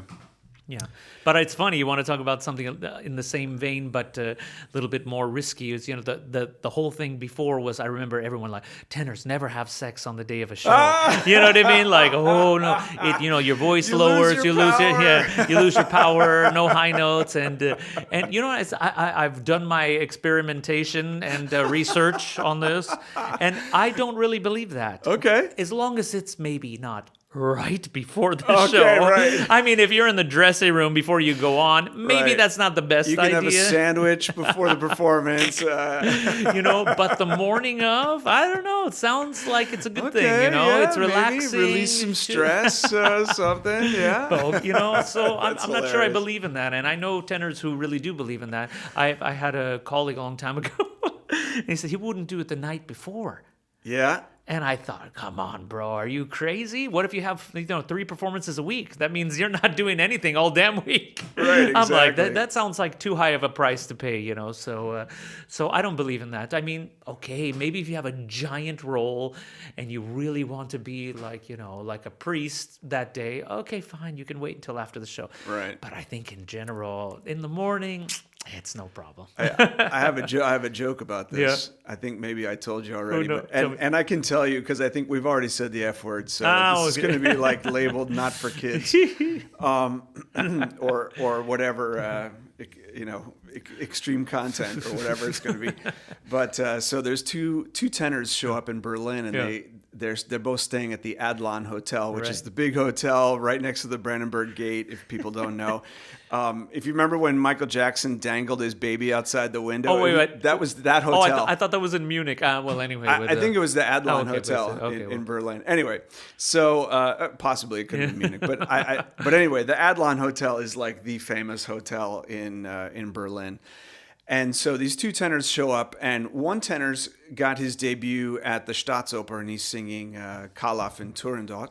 And the other tenor's singing Cavaradossi in Tosca at the Deutsche Oper Berlin. And their performances are the same night. Of course, Right. we have 3 major opera houses in Berlin. So this is actually kind of a normal occurrence. But both these tenors check into the Adlon at the same time. And they come up to the desk and they say, oh, I'm blah, blah, blah. And I'm here and I'm singing here. Oh, and I'm blah, blah, blah. And the receptionist gets this panicked look on her face. And she says, oh, my gosh, we made a terrible mistake. We got you guys confused. We thought you were the same person because you're both like tenors and making no. major debuts. And so we accidentally put you in the same room.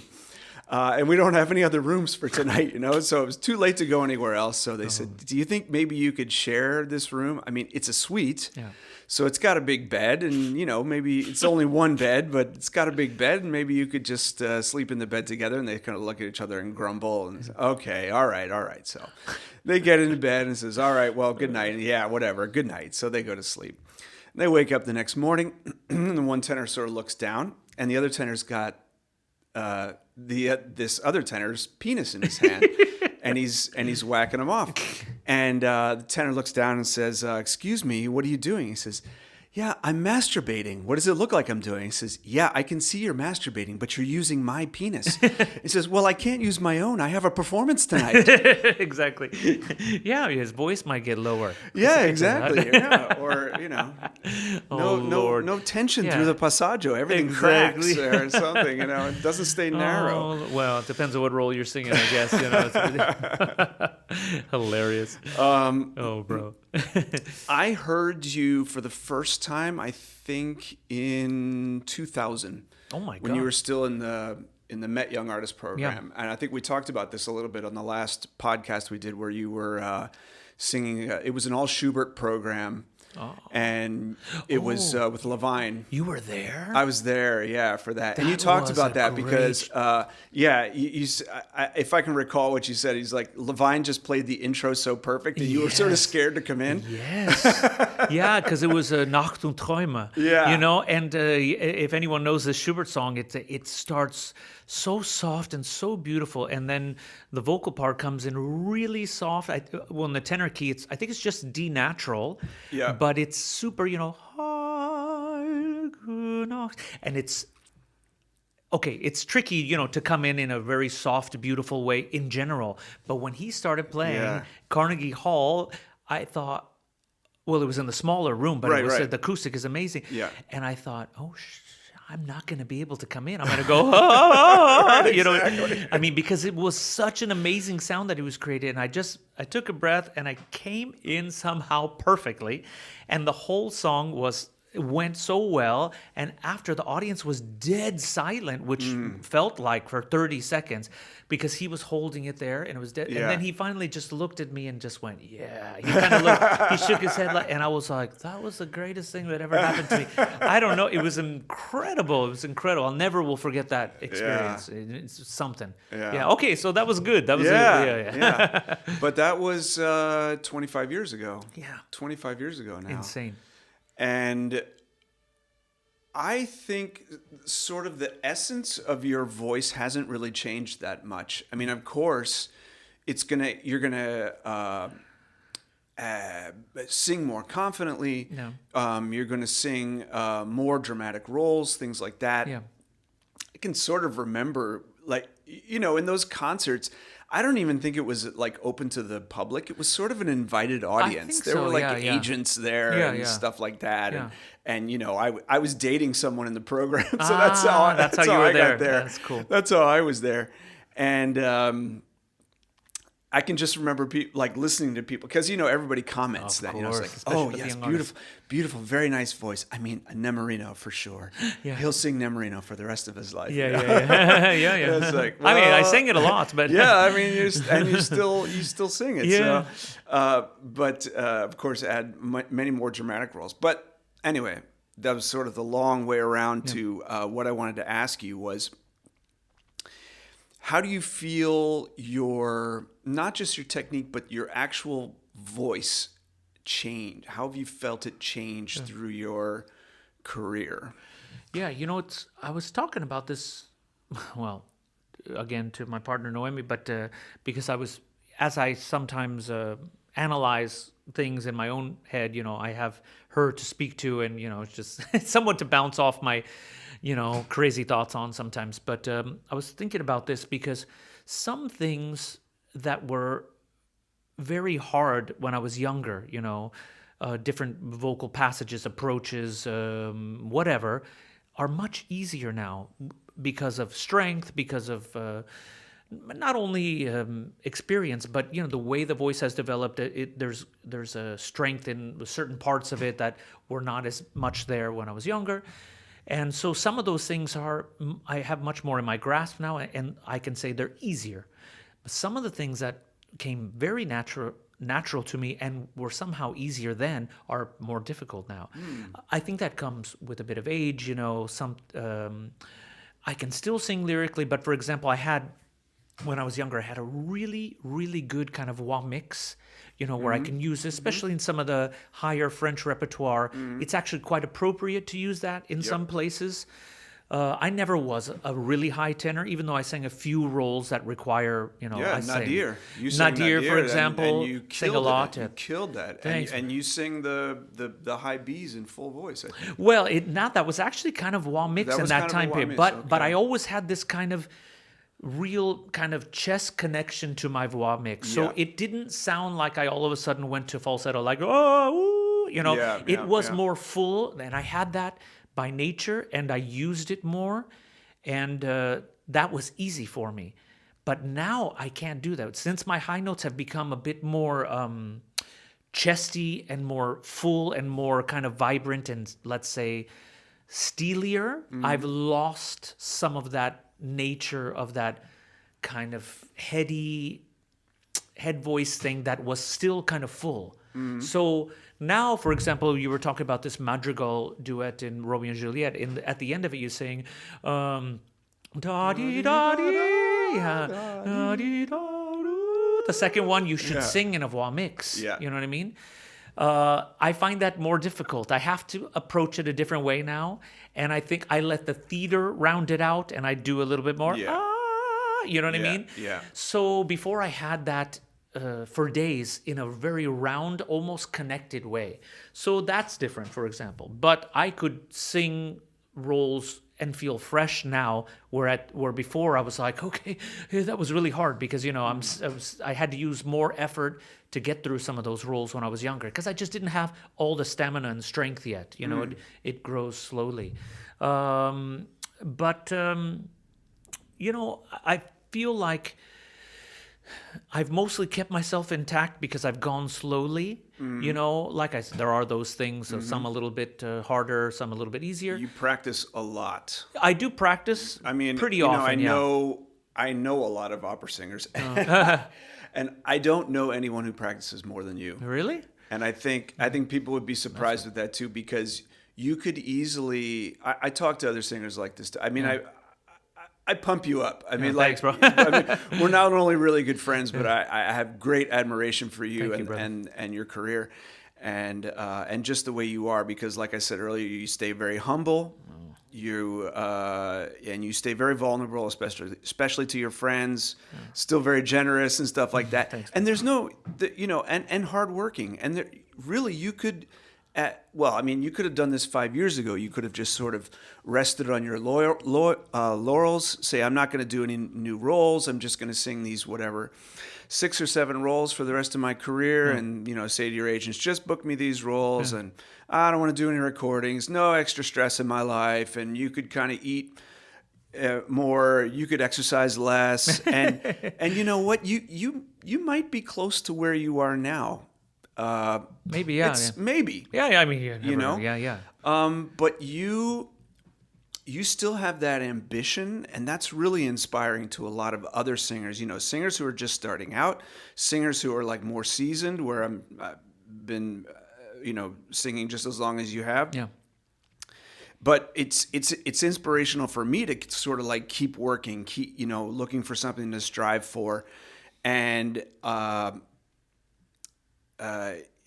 So I mean it's incredible. So thanks. I mean the practice thing. It's I keep doing this because, first off, I notice when I don't practice, I find myself getting into some habits, which every singer can do. So that kind of battles some of that. But also I've had some good advice from some singers who I really respect too.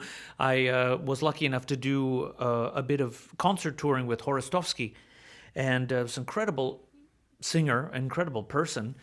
But I learned a lot from him because I sang with him Traviata in Vienna. I think it was his last opera performance. If I'm almost 100% sure before he passed away. He was very ill, and and he came into my dressing room before the show because we knew each other. We did some concert tours in Russia at the time before all of this crazy stuff going on, but. So I sang many times with him in concert and then a couple times in opera. And he was very ill at that point, cancer. And he came in, though, to ask me how I'm doing. He said, "Oh, you sound great." And he was an extremely kind person. He had this persona of this kind of tiger, and like you'd walk into the room and be like, "Oh crap, here comes Horostovsky." He looks epic, Right. But actually he's like a freaking teddy bear. To the people that he knew, he was like so sweet. Yeah. He's all the time hugging and kissing, and it was just, I love that guy. Anyway, so he asked me, "How are you doing?" And at the time, I was having some big problems in my relationship and marriage and stuff. And he said, "Yeah, I understand. It's very difficult in this career and everything." He said, "But come here, I want to show you something." And I said, "Yeah." So he said, "Come to my dressing room, I want to show you something." So we went to his dressing room, and he pulled out a plastic bag full of cancer drugs that he was taking. Oh man! And they're not pleasant to take, Right. obviously. I can imagine. And he said, "Listen, I'm not showing you this to say that your problems don't mean anything. They do." Yeah. He said, "But you have to put it in perspective."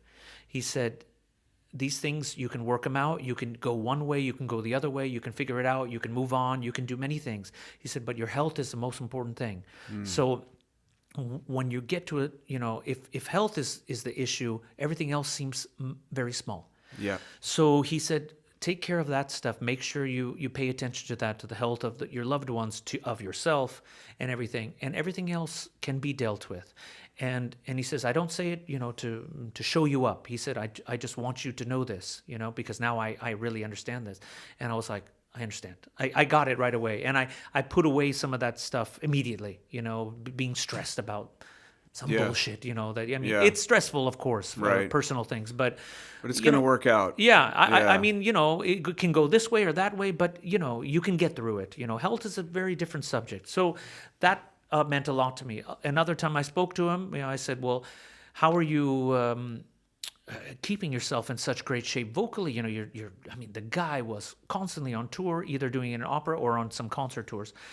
And he said, every few months or so, he would go home. He lived in London, and he would go home. He would take several days off, not singing at all, and then he would take a week. His coach would come basically almost every day, and he would work. He would put his voice back into shape because he said, I'm singing huge roles. I'm singing so much. It's easy to get a bit rough, to get into some habits that you have. You're tired, so you start to push here and there, and so on and so forth because your schedule's insane. So I would go back, and he said I would go back and reset everything. I would go sing some Bellini, sing some Mozart, and put the voice back into shape. So I haven't always been able to practice that, but that's something that I, consciously try to do now. Go home and just try to sing some of the, lighter stuff. My best investment I've made is I bought a nice electric piano, quite a nice one, Roland, and it can record. So I have my coach, Rupert, who who's amazing, and he'll come and we'll record sometimes whole scenes from like a whole role from an opera. So basically I have all of Tosca recorded, all my parts, so the arias, the duets, the scene, this scene, that scene, or it could be anything. I have everything on there from Romeo to, big Verdi arias. And so if no one can come over, I can still practice. You know what I mean? They're in my tempos and everything like that. So I go back and try to put myself in a good position. I can't always do it, but I try to do that. I try to take the advice of him in this way. So that's been something that's, I think, helped my longevity, but also I think my choice in repertoire is like I'll take a calculated risk and try a new role that, I think, well, is this a bit early or is it just fine, or depending on where it is. So the situation I found myself in is that I'll do something if I feel like, okay, it was fine, but I can probably wait another 2-3 years to do it again. Then I have no problem not taking any more of those roles and putting it away for a while. And then what my manager and I have kind of figured out how to do, I've been fortunate, is that I'm doing some bigger roles, but then I'll go back and do some let's say lighter roles, and I mix it up. So Romeo for me, it requires a lot. It requires a lot of elegance and lyric kind of piano singing, but you also need some big moments. So I thought, man, I'm a 50-year-old Romeo. Do I really want to deal with this stuff anymore?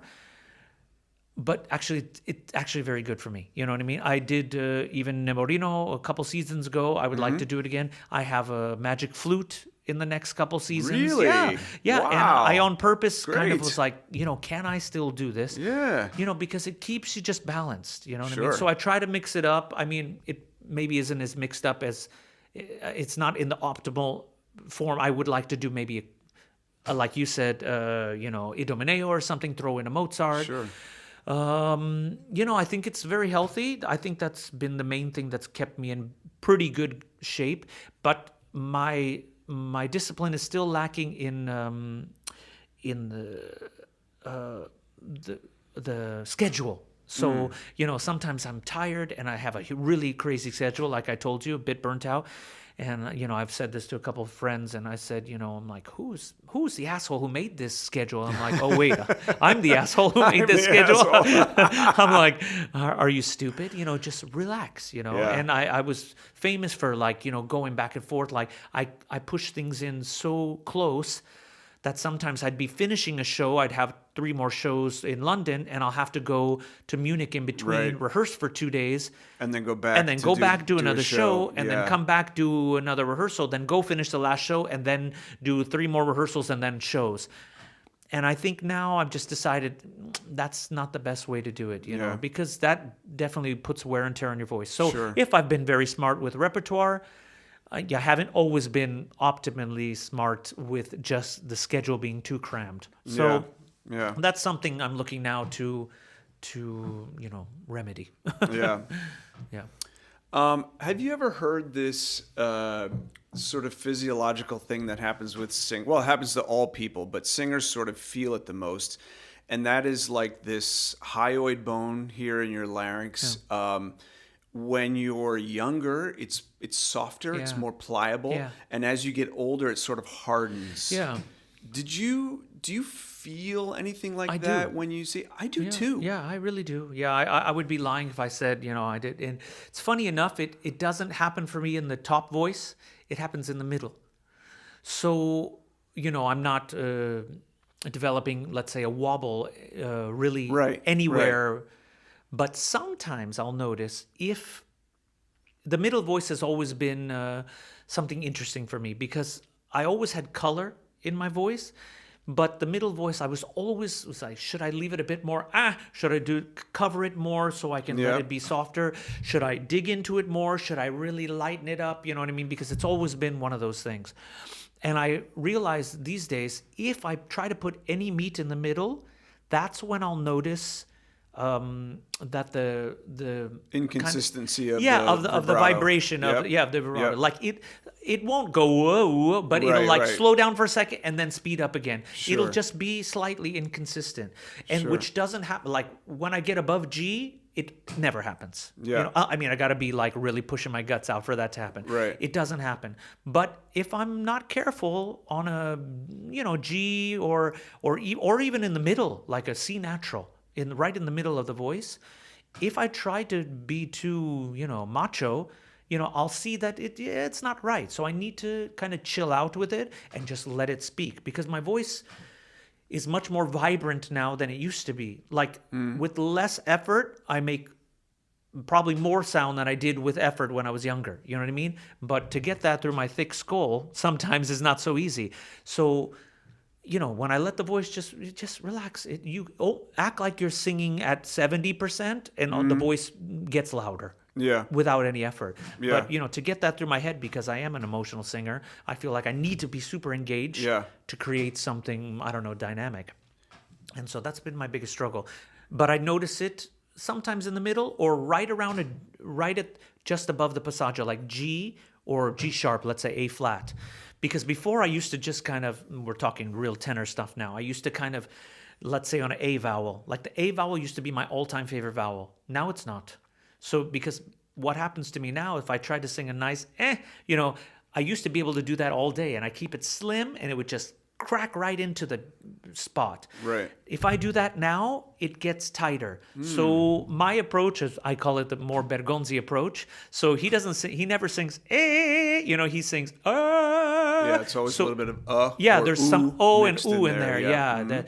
And that almost always eliminates any kind of tension which shakes the voice a bit. You know what I mean? Keeps it more vertical. Yeah, possibly, and it keeps it keeps the vibrato just spinning naturally instead of any kind of. And it's not. I don't think it's necessarily the voice age. I think it's kind of the drag that I put on it. So before I had to go up slim. I couldn't go up, but now I have much more strength. So I think, I can go up, in a kind of fatter way, you know what I mean? Like, because it feels macho. But then the voice is like, nah, not really. You know what I mean? Yeah. I can do it. It won't crack, but the quality just changes just a bit. And I notice it, especially in the recordings. And I think, what am I doing on this G sharp? Like, why? But it's this sensation again, like that I have to pull back emotionally to get the voice to sound very dynamic. You know what I mean? So that's what, like I told you, that's been my challenge lately, to somehow pull back what I think is emotional singing and just let the voice make the emotion and not so much my intention, because that gets usually in my throat. You know what I'm saying? So, that's been my big challenge lately. Yeah. I started feeling this. I assume it's the hyoid bone that is sort of Definitely part of it. Hardening. Yeah. I felt it much later than I was expecting to. I started feeling it sort of in my late 40s, and I didn't really know what was happening. I wasn't sure if I was if things were if my voice was like in decline or something. But fortunately, Arthur Levy, our teacher. He sort of helped me figure it all out. That's great. And he just said, you're entering sort of the next stage of singing, and what I've noticed is that I can sing bigger when I want to. Yeah. And when I was younger, and I think maybe it was more pliable, I just didn't allow me to do that. Right. My voice would like crack off and things like that. I couldn't negotiate the passaggio, especially when I was on stage. Yeah. I would always push. Yeah. Oh, I mean, I still push to this day sometimes. Yeah, I mean, I think it's not constantly, natural, but there's some sections where I'm like, what am I doing? Yeah. Just chill. But yeah, it's hard to do that in the middle of a performance. Right. It's hard to sort of get yourself to that point. But I mean, I don't know enough about the physiology of the throat and everything like that. I mean, I studied a little bit of it because I think I took, or I think I audited a pedagogy, voice pedagogy class in grad school or something like that. And I mean, they talked about this one day, and I was like, fascinating. Yeah, it's actually really fascinating. Yeah. But I think it's a trap for a lot of young singers. It seems like young singers who are really going for the career and really practicing a lot, one of two things happen. They either think that they're never going to have the voice, and so they sort of give up. Yeah. It's like, I don't really have the voice. Even at 30 years old, they could be, which is still young for an opera singer. Yeah. But they sort of hang it up because they sort of can't figure out their passaggio. Maybe I'm talking about tenors mostly, but it happens with sopranos and other voices as well. Or they go the other way. They might have a little bit of success in their early 20s, and so they sort of push on everything. Yeah. And it's like, I can sing heavier roles in my late 20s. And I can sing, even heavier roles in my early 30s. It's like, this is no problem. Why, I can sing that role. I can sing this role, and you can just imagine what. And then they blow their voices out because then by the time things start to really harden, you don't have the. I don't know, like the muscles haven't developed correctly. Yeah. They're supporting the voice in the wrong way. You're not really supporting with the body. You're almost like supporting with the neck. Yeah. And I mean, singing is really difficult. It's really difficult. You can't really see anything. Right. And every body is different, every voice different, every set of vocal cords is somehow a bit different. It's really tricky, yeah. And I think this happens all the time. I've also found many times in my experience with colleagues and everything where some people are really natural. They're natural singers. We think they're natural. Well, no, but I mean, a lot of them sing really well. What the voice, what kind of work they put in, though. Well, no, but yeah. Well, some I know what kind of work they put in. Okay. And it's not much because there's a nature there, which is wonderful. When you hear that, you're like, wow, that's somehow amazing. Yeah. But with age, with longevity of just singing for many years, at a certain point, the voice will change. The body changes. So if you don't know how to deal with it when it just doesn't work, like, you wake up in the morning and sing great because that's what you always did, those people sometimes have a much harder time to readjust and to figure it out. People who had to work almost in a way for every note, they sometimes last the longest because they're like, okay, something's not working here. And they sit down and they figure it out. Sometimes it takes a month. Sometimes it takes a week.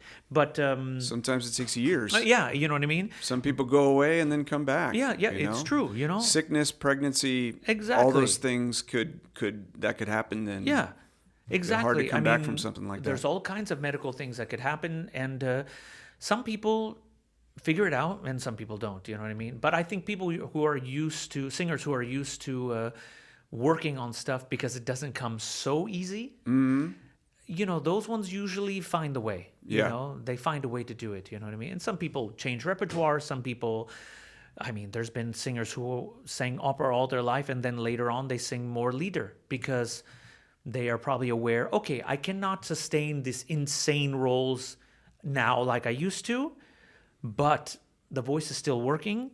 It's maybe slightly more limited. Eventually all voices kind of get a little bit lower. with age. Actually, when I was talking to Arthur, I told him, I have this issue with this, and I'm kind of concerned with this. I want to fix this. And he said, well, you have to consider also, your testosterone is changing. I said, oh, what did you say? Say what? What'd you say?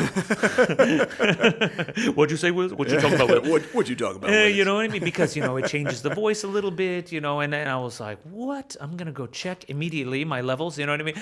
But, there's different things that, fall into the category that will make you have a different sensation, what your voice is capable of, like I said, again, some things are better, some things are more difficult, but it's ongoing. And I think when you were talking about me practicing all the time, I think it's just because I'm never satisfied. So I'm trying to figure something out every time. You know what I mean? Sure. Sometimes I feel like, damn it, I'm sick of this. Other times I'm like, no, I gotta figure it out. You know what I mean? So I think that's basically my mental approach to how I do it. And like I said to many people before, sometimes in an interview or whatever, I said, for me, this career, singing and everything, it's like 30% voice and 70% like mental and emotional stability. So, because you can have the greatest voice in the world, if you're not emotionally stable, I mean, we know many singers like that. Some of them are the biggest legends in the world from the past. But if you're not mentally and emotionally stable, they had like 12-year careers. Yeah.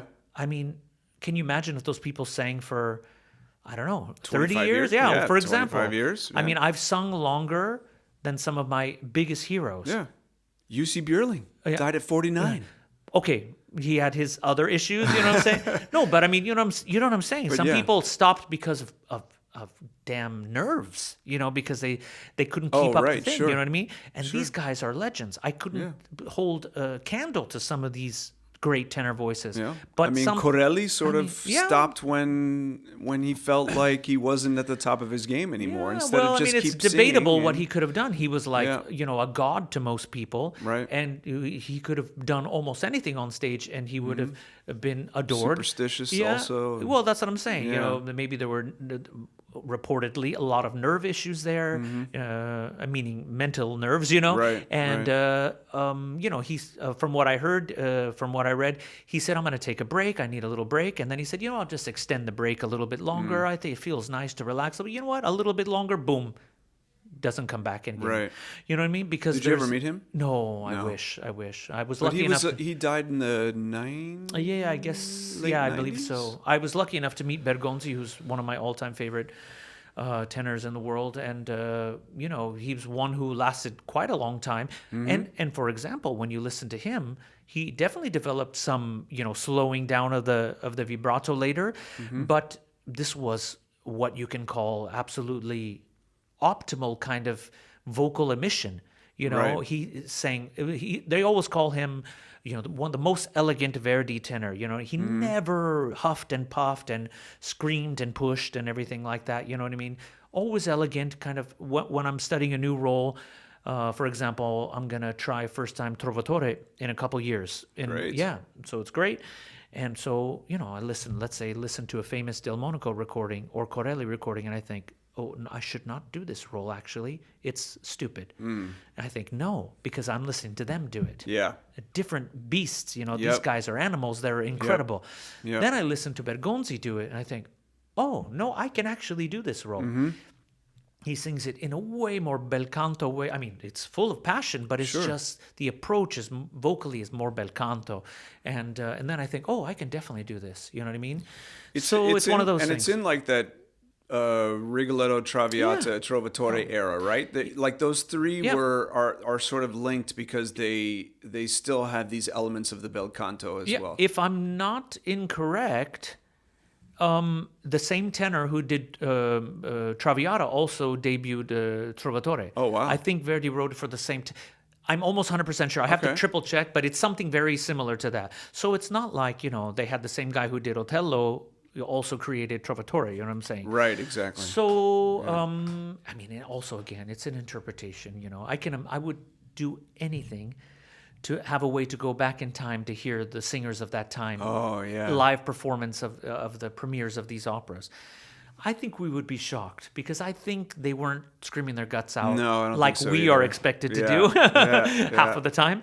with the volume of the orchestras, the pits were way lower. They used to use gut strings. Catgut strings. You know what I mean? Yeah, Yeah. and the pitch was just lower in general. You know what I right, mean? right. So Wasn't everything was, A440, right? you didn't need to like, you know what I mean? And fight these sounds, you know what I mean? So I'm pretty sure it was quite different. You know what I mean? So I mean, I don't have perfect evidence, but I'm pretty sure it was a different approach. Yeah, I wonder if anybody who sort of heard singers, sort of I mean, the modern singer, you could kind of say, started with Caruso, which sounds crazy because that's 100 years ago. Yeah. But Caruso, I guess, was much But- closer to what they were doing just 20 years before Sure. that than they are to what we're doing now. Yeah. You know what I mean? As far as the situation they found themselves in. You know what I mean? Right. I mean, I know he sang at the Met, but it was the old Met. It was much smaller than the new Met. Ah, Yeah, okay, yeah, even Corelli yeah. sang at the old Met. Yeah. And we think of Corelli basically as not so long ago. Right. Yeah, so it's a interesting. different situation totally. Yeah. And very again, interesting. the pitch and all those things, it's totally different. you Yeah. know. So a lot of people, this is always a big point of debate, with people, fans and singers and directors, and where are those singers like in the old days? But and I will say, probably there's been a lot of tradition from the teaching lost. Maybe some of those secrets and approaches and Yeah. and practices that we've kind of lost. At the same time, do we still have extremely talented singers? Yeah, for sure. Do we do, in some ways, way more than the old singers used to do? Absolutely, for sure.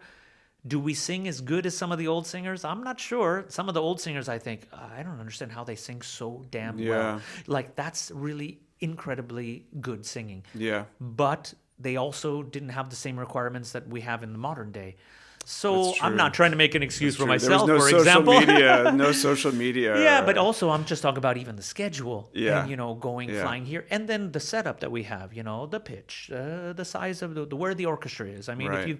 if anyone has sung in Vienna, I mean, I'm telling you, I can see the color of the socks of the orchestra. Oh, That's how that high they close. are. Oh, yeah. You know what I mean? That's high. Yeah. So it means the sound is more vibrant, it's more loud. It's Yeah, simple as that. yeah.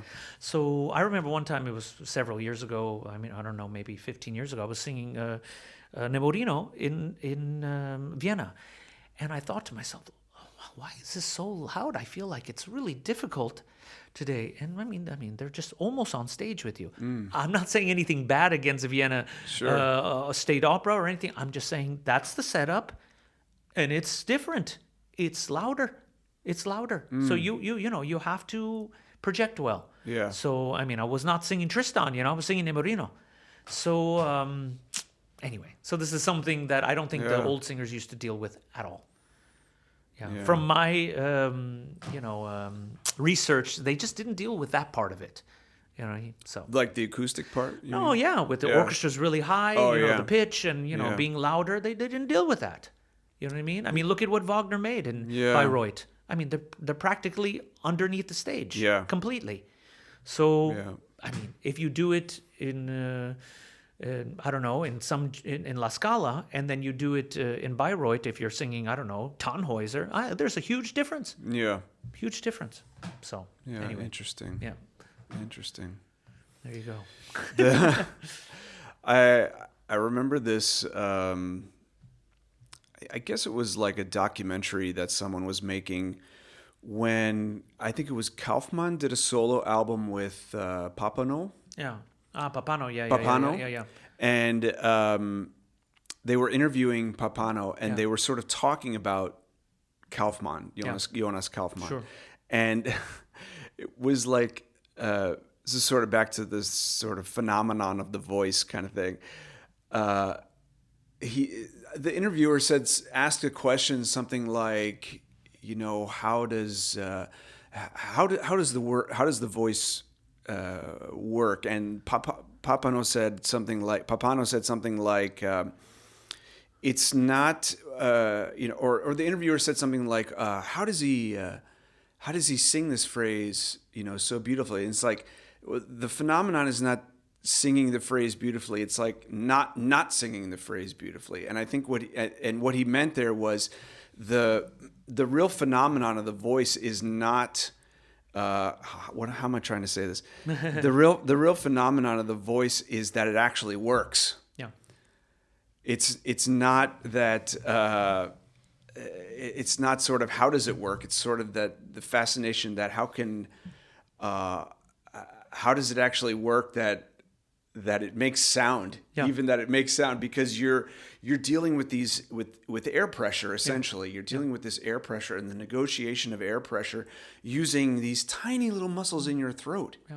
You're using these tiny little muscles in your throat to sing to these giant houses and everything. So it's pretty acoustically. What's going on is a phenomenon. It's amazing what the human body can do. Obviously. When I always, this is like a little bit of a side note, but this is like, let's say my opera outreach is every time I sing in a city, I end up meeting someone.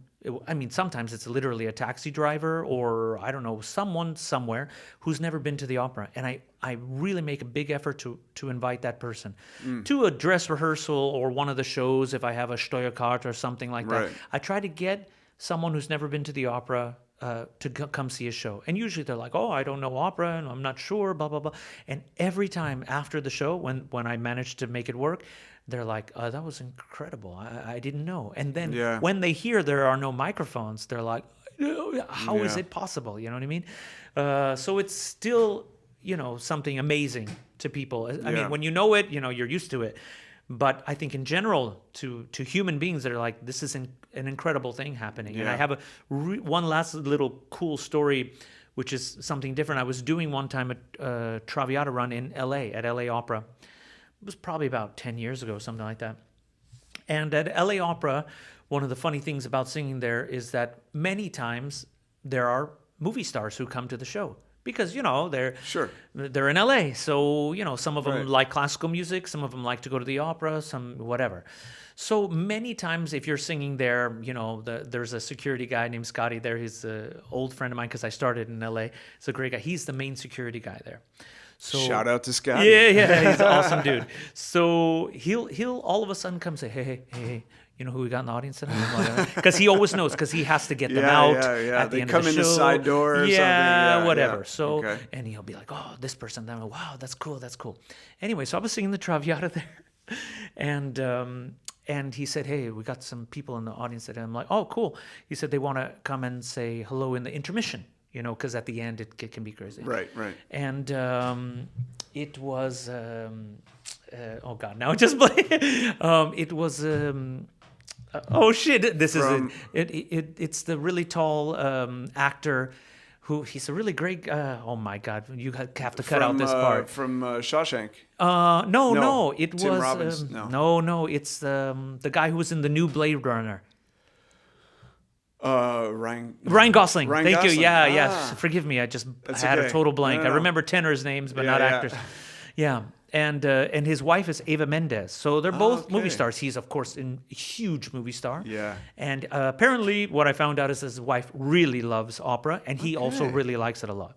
So forgive that I forgot the name for a minute. But anyway, so I was like, yeah, awesome. I would love to meet them. That sounds so cool, right? So in the intermission, came back, and we took some pictures, and I was, of course, it was really nice. And I was talking to him. First off, he's a tall dude. He's quite tall. Really? Yeah. He was really tall and know that. slim.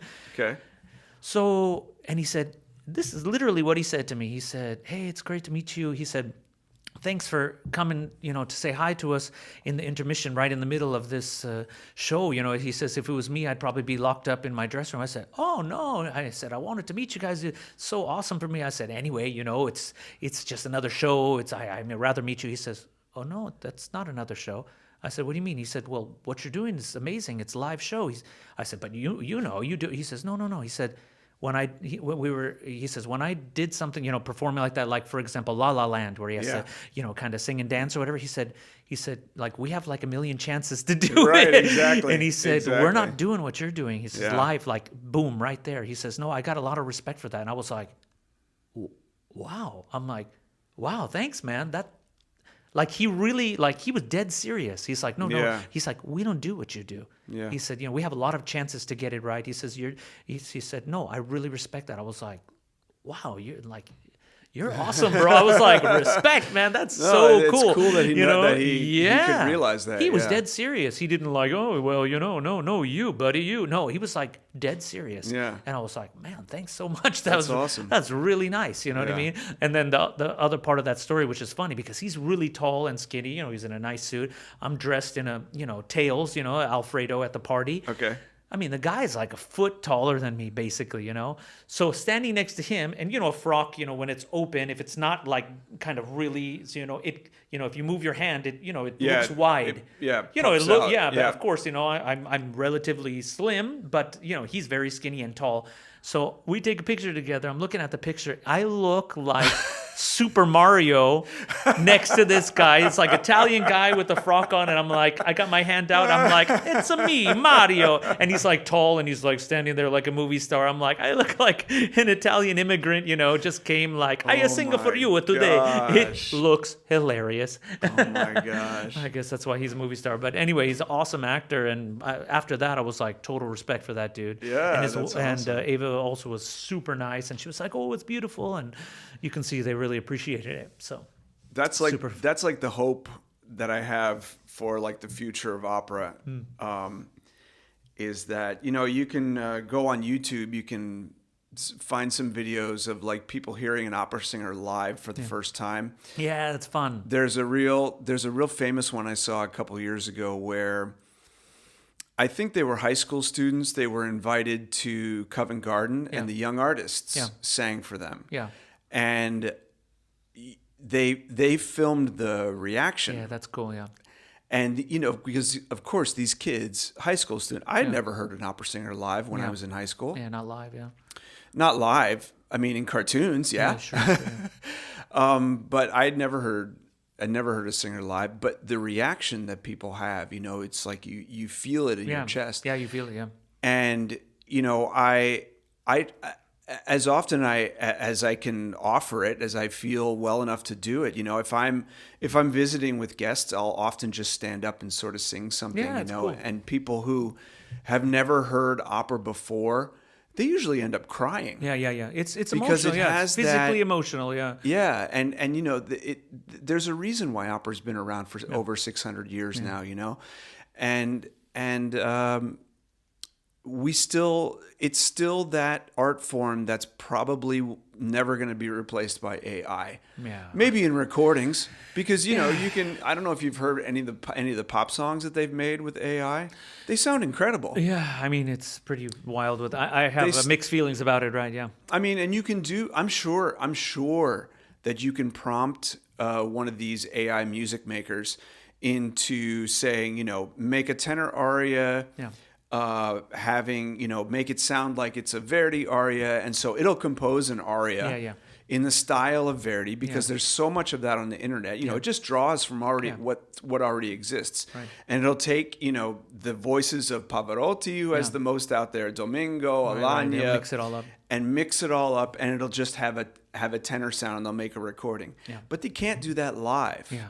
And you can't teach an AI to say, make this aria personal for you, because it is not a person. Yeah. Yeah, it's so interesting, that's the hope. I'm thinking, every 20 years or so, opera has that sort of renaissance. And I think unfortunately what's been happening the last few years is that we haven't had that big breakthrough. Yeah. Like when it happened recently for us, sort of in the late 60s, early 70s, when Pavarotti and Domingo came on the scene, and they were suddenly singing everything, and they sounded fantastic. And Pavarotti sang 1,000 high Cs in one month or something, and it was really exciting. And there was this expansion, and Lincoln Center opened, and there was a new renaissance that happened there. Big time. And I think that kind of continued through the 90s. And then we had 9/11. Yeah. And it was a setback. Yeah. And then we had the crash of 2008. And there was another setback, you know? Yeah, it's true. And then we had COVID. Right. And it was yet another setback. And I think opera hasn't had that big sort of renaissance push since 9/11. Yeah. Unfortunately. I know what you mean, yeah. You know what I mean? Yeah. It's like, I mean, we see it sort of in the fees that we're offered. Yeah. Because even though we're getting fees that are sort of a livable wage, they're not just lower in respect to inflation and sort of the cost of living. Yeah. They're physically lower than they were in the 90s. Yeah.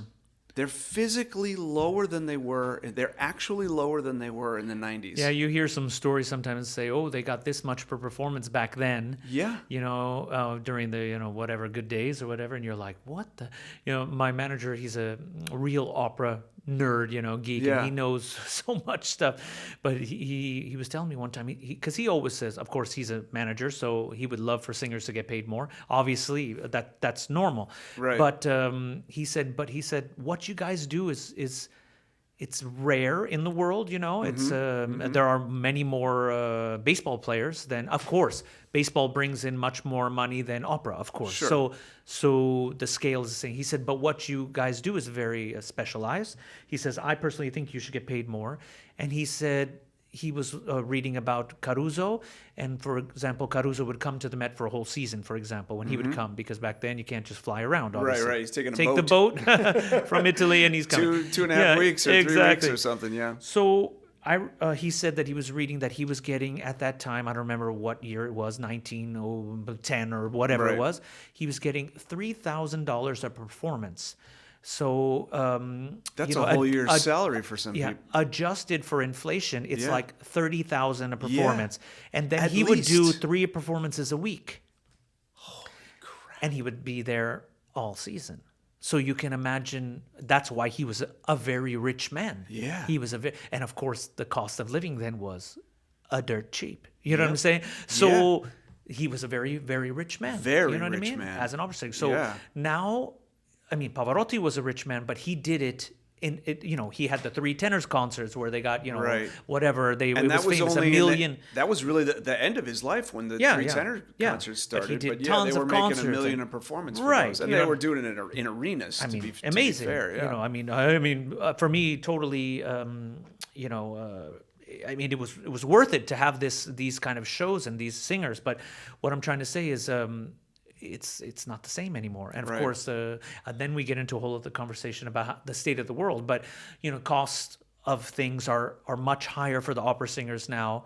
So even if you're getting good fees, I'm very happy. I'm very fortunate to be getting nice fees and everything like that. But once you start cutting out, you pay for your own housing and blah blah blah blah blah, and all Taxes. the things. Well, don't even say that word. But you know what I'm saying. After all that, you're like, how come I don't have more? Like, it looked impressive, and then it's like, oh, it's actually not that much. Once everything is calculated, you're like, oh yeah, actually that's not so great.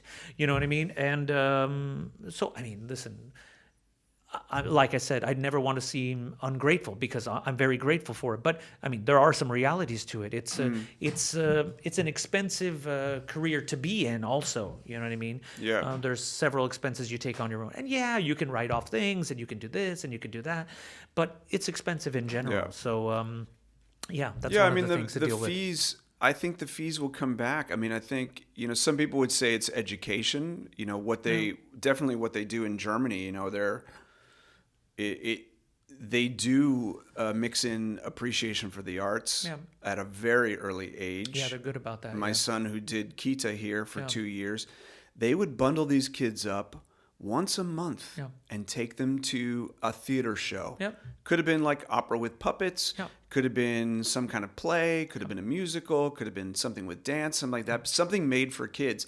But just to get them in the routine. That we go to the theater. Yeah. We see things that are live. And theater culture is really important. Yeah. It's just the culture, and they have that in Germany. I don't know. I think they're trying to do it in the U.S. It's not consistent with all 50 states. Yeah, sure, yeah. Some places better than others. For sure, some places are better than others. I think there are grants you can get, from the federal government to expose kids to that. But I think a better word than education is just exposure. Yeah. Just getting these kids, even if they're high school kids. I think it's better with opera. I think it's better with high school. Yeah. Because I did, when I was sort of starting out, sort of some young artist programs that you do, they have you do outreach. Oh yeah. You go to somewhere where there's like elementary school kids, Yes. and they just hold their ears. Yeah. Some of It's them too just intense for them. plug their ears. Yeah, they plug their ears, or I've they'll got some start great crying stories or in. something. So it's much better with high school kids because high school kids, they come in, they're a little bit cocky. They're like, I know what music is. Yeah. I know what opera is. Nothing's going to surprise me. And then they hear that voice for the first time, and it touches their heart, they're like, "Oh my God!" Yeah. They're like, their bodies shut down. Like, I don't know what to think of this. Yeah, exactly. Usually they can keep a hold of their excitement better in a way. They're more respectful usually. Yeah. I mean, sometimes there's some crazy. I did that in LA when I was first starting too, and we did some operas, and we did several high schools, and we did one high school that was, I don't remember the name of it, but it was in LA. It was not a place you would want to walk around. And it was quite interesting because all the kids, we did some operas that were written. They were let's say youth operas that were written by a composer at the time, some local composer. So they were tried to be relevant to, the kids and everything. And there was one that was about bullying and about stuff like that.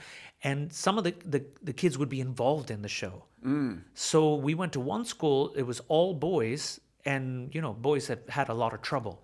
Yeah. So there was some scenes where they were supposed to be part of the gang of the bullies, There were different scenes where they did different things. And, I have to say, they were one of the best groups that we worked with because they were totally into it.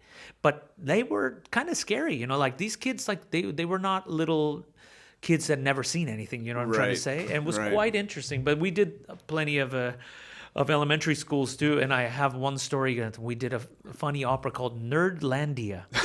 Yeah. I love it. And I was the nerd. The story was that you should be who you want to be. Don't try to be someone else. So I was a nerd who falls in love with the chola Latina girl. So she was kind of totally, oh my God, she was super cool with the baggy jeans and she liked me. So she tried to become a nerd and I tried to become a cool, loco. You know what I'm saying? Yeah, it was hilarious. Yeah. And in between all the little things happened. So, but at the beginning, so we were doing it for, I don't know, 5th grade or 6th grade or something like this. So at the beginning, I'm like, I'm a nerd from Nerdlandia, blah, blah, blah. And the kids, and this chubby kid, I'll never forget. It was somewhere in the middle of, East LA. And I'm singing, I'm nerd from nerd. And he goes, stupid, like this. Loud as can be. The teacher comes, it's like, yo, you can't do that. And, tries to take him to the side. Right, but I just remember going, oh, yeah, kid, I'm gonna, I feel like, I don't really want to do this, kid. So, if you're gonna start heckling me, just get out of here. You know what I mean? I mean, he was just a kid, but you know what I'm saying? Literally, stupid. I was just like, oh, damn it. But that'll teach you something. But it was interesting. It was kind of good stories now. At the time, it wasn't so nice, but anyway. Yeah. But we'll see. I think I'm not a huge fan of the opera for kids. Yeah. Might as well. I think writing opera for kids because I think opera is already good enough, and I think kids get it. Yeah, I think so too. You don't need to dumb it down. Yeah. You don't need to dumb it down. Yeah. Now, I think especially for smaller kids, when they abbreviate opera, so it's all the same music, just they make it shorter. So what they're doing at the Met with Magic Flute, and then they do it in English. Yeah, I've done it. Great. I did also English performances of it. Yeah, I think that's a great idea. It's super. Those are some of the best audiences too. I bet. I bet. Yeah. It's really great. And it's great production as well. Yeah, it's wonderful. It's beautiful. That's the Julie Taymor, right? Yeah, it's beautiful. Yeah, I did it. It was really fun. One of the best performances I've done in the last season or two was we did, let's say, a final dress rehearsal of Carmen at Covent Garden, but it was all high school students. So, but you Oh, can wow. imagine. I mean, it was a Yeah. full show, but all high school students from Yeah. the whole area. I mean, it was like a rock concert. Yeah, You exactly. know what I mean? It was epic, and of course the bows. Like I'm like, I wish I could have an applause like this every Yeah, night. You know what I mean? screaming They and were everything, yeah. getting crazy. You know, it was literally like a rock concert. That's So awesome. that was amazing. I wish it Yeah. could be like that all the time, but oh well. Yeah. Well, my man. All right, bro. How are you feeling? Should we, Yeah, should we tired, wrap yeah. this up? Yeah, go hang out with my boys. I think Yeah. we've been going over We go 2 for- hours. Holy smokes! So it's 4 o'clock. La voce, she's la voce. tired. She's Yeah, it's good. tired. I wanted to do it Tuesday. I know you got the show on Thursday, Yeah, and no, I'm good. Yeah. and so I wanted to do it Tuesday, so you had Superman. like a full day to sort of Yeah. reset everything. Oh, yeah. No problem. Should be So you got one more performance. Yeah. This is the Berlin Staatsoper, Yep. and this is the what do the they call Romeo. it? The modern production. Yeah, it's kind of a modern Juliet's take. got blue hair. Yes. You got some blonde, Yeah. sort of in sync hair Yeah, going it's kind on. of 90s-ish, you Okay. know, kind of look to it. But you know what? I have to say, it totally works. Like, Okay. they don't change the story. Yeah. You know what I mean? The story is exactly the same. It's just the setting is a bit kind of 90s. I'm a little bit kind of rebel-y, punk rocky, Okay. not hardcore punk, not like Sex Yeah. Pistols, but you Yeah. know, kind of, you know, that kind of thing. And she's got the blue hair and you know, sweatshirts and Right. stuff And like it's that. it's you. It's Lisette Oropesa. Yeah, she's It's, amazing. Yeah. Who else is in the cast? Oh, this all actually local. Basically, the whole cast is from the ensemble. Oh, great. In Berlin, just me and Lisette. So Okay. it's yeah, they're that's great. great. Yeah, it's really That's good, great. and it's been I think well received. It's a beautiful opera. Yeah. Challenging but beautiful, and yeah, it's been going pretty well so far. So I'm happy. At first, before it started, I thought, oh man, I don't know, do I want to do Romeo again and try to put this back in my voice and get back to this kind of youthful, more slim kind of thing. But it's worked, and yeah, so Yeah. it's kind of flexed some muscles that I haven't used as much lately. So that's Yeah. super helpful. Yeah, Yeah. I've been Of course, happy with that. Corelli never sang it. Well, he youthful did. and No, slim. well, yeah, he Not sang it youthful full. and Yeah, slim. yeah. He sang it full. Exactly. But funny enough about Corelli, just one more foray into the tenor world. You know, he started with bigger roles and then started singing more Yeah, lyric that's roles. true. You know, Faust, Romeo, Werther, things like that. He sang towards the end of his career. It's so wild, Which is isn't it? very interesting. Yeah. Yeah, you know. So it seems like he should have done that earlier and then went, you know, but very, very interesting. So I think either way, even if it's sometimes a bit of a pain in the ass to try to readjust and everything, in the end, it's actually quite helpful and kind of checks you in with you know, the core. And anyway, I'm a lyric tenor by nature who has some capacity to give a bit of oomph and still has some capacity to do, let's say, the more elegant, delicate things. So I think that's a good place to be, even if it takes more effort now than it used to. Yeah. It's a good place to keep it, you know, to keep useful, and you know, it's good for me. So Yeah. in the Yeah. end, I'm happy that I've done it. You know, it keeps me a bit spry. So it's good, and all I have to do is add some actual rest in between some of this schedule. There you go. There you go. And who knows, maybe I'll last another 10, 15, 20 years. You never know. You never know. So.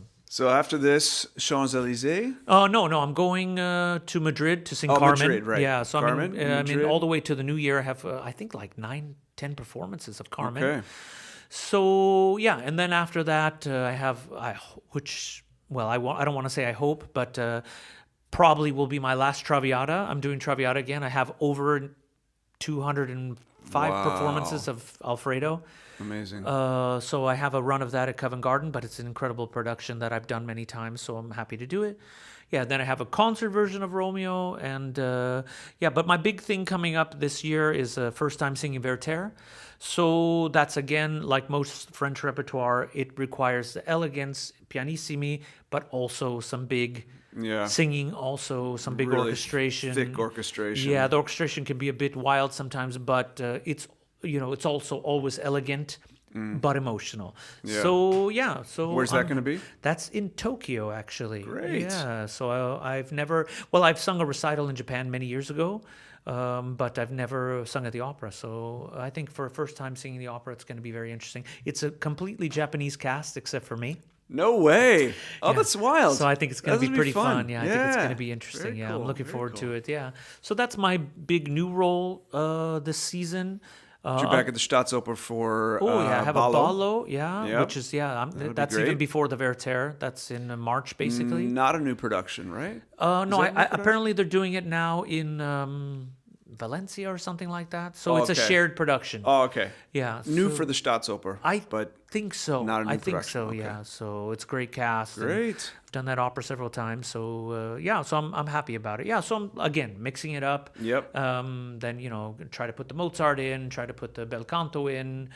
So yeah, that's cool. That's the goal, and try to get some rest in also. All right, All right, Mr. bro. Take Thank you, sir. All right, take right, bro. care. Everybody, practice a lot.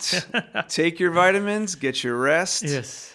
Hit the gym. Go to the gym. Yes. Exactly. Right? Yeah. Yeah. And you- Testosterone. And you too could be like Charles Castronovo.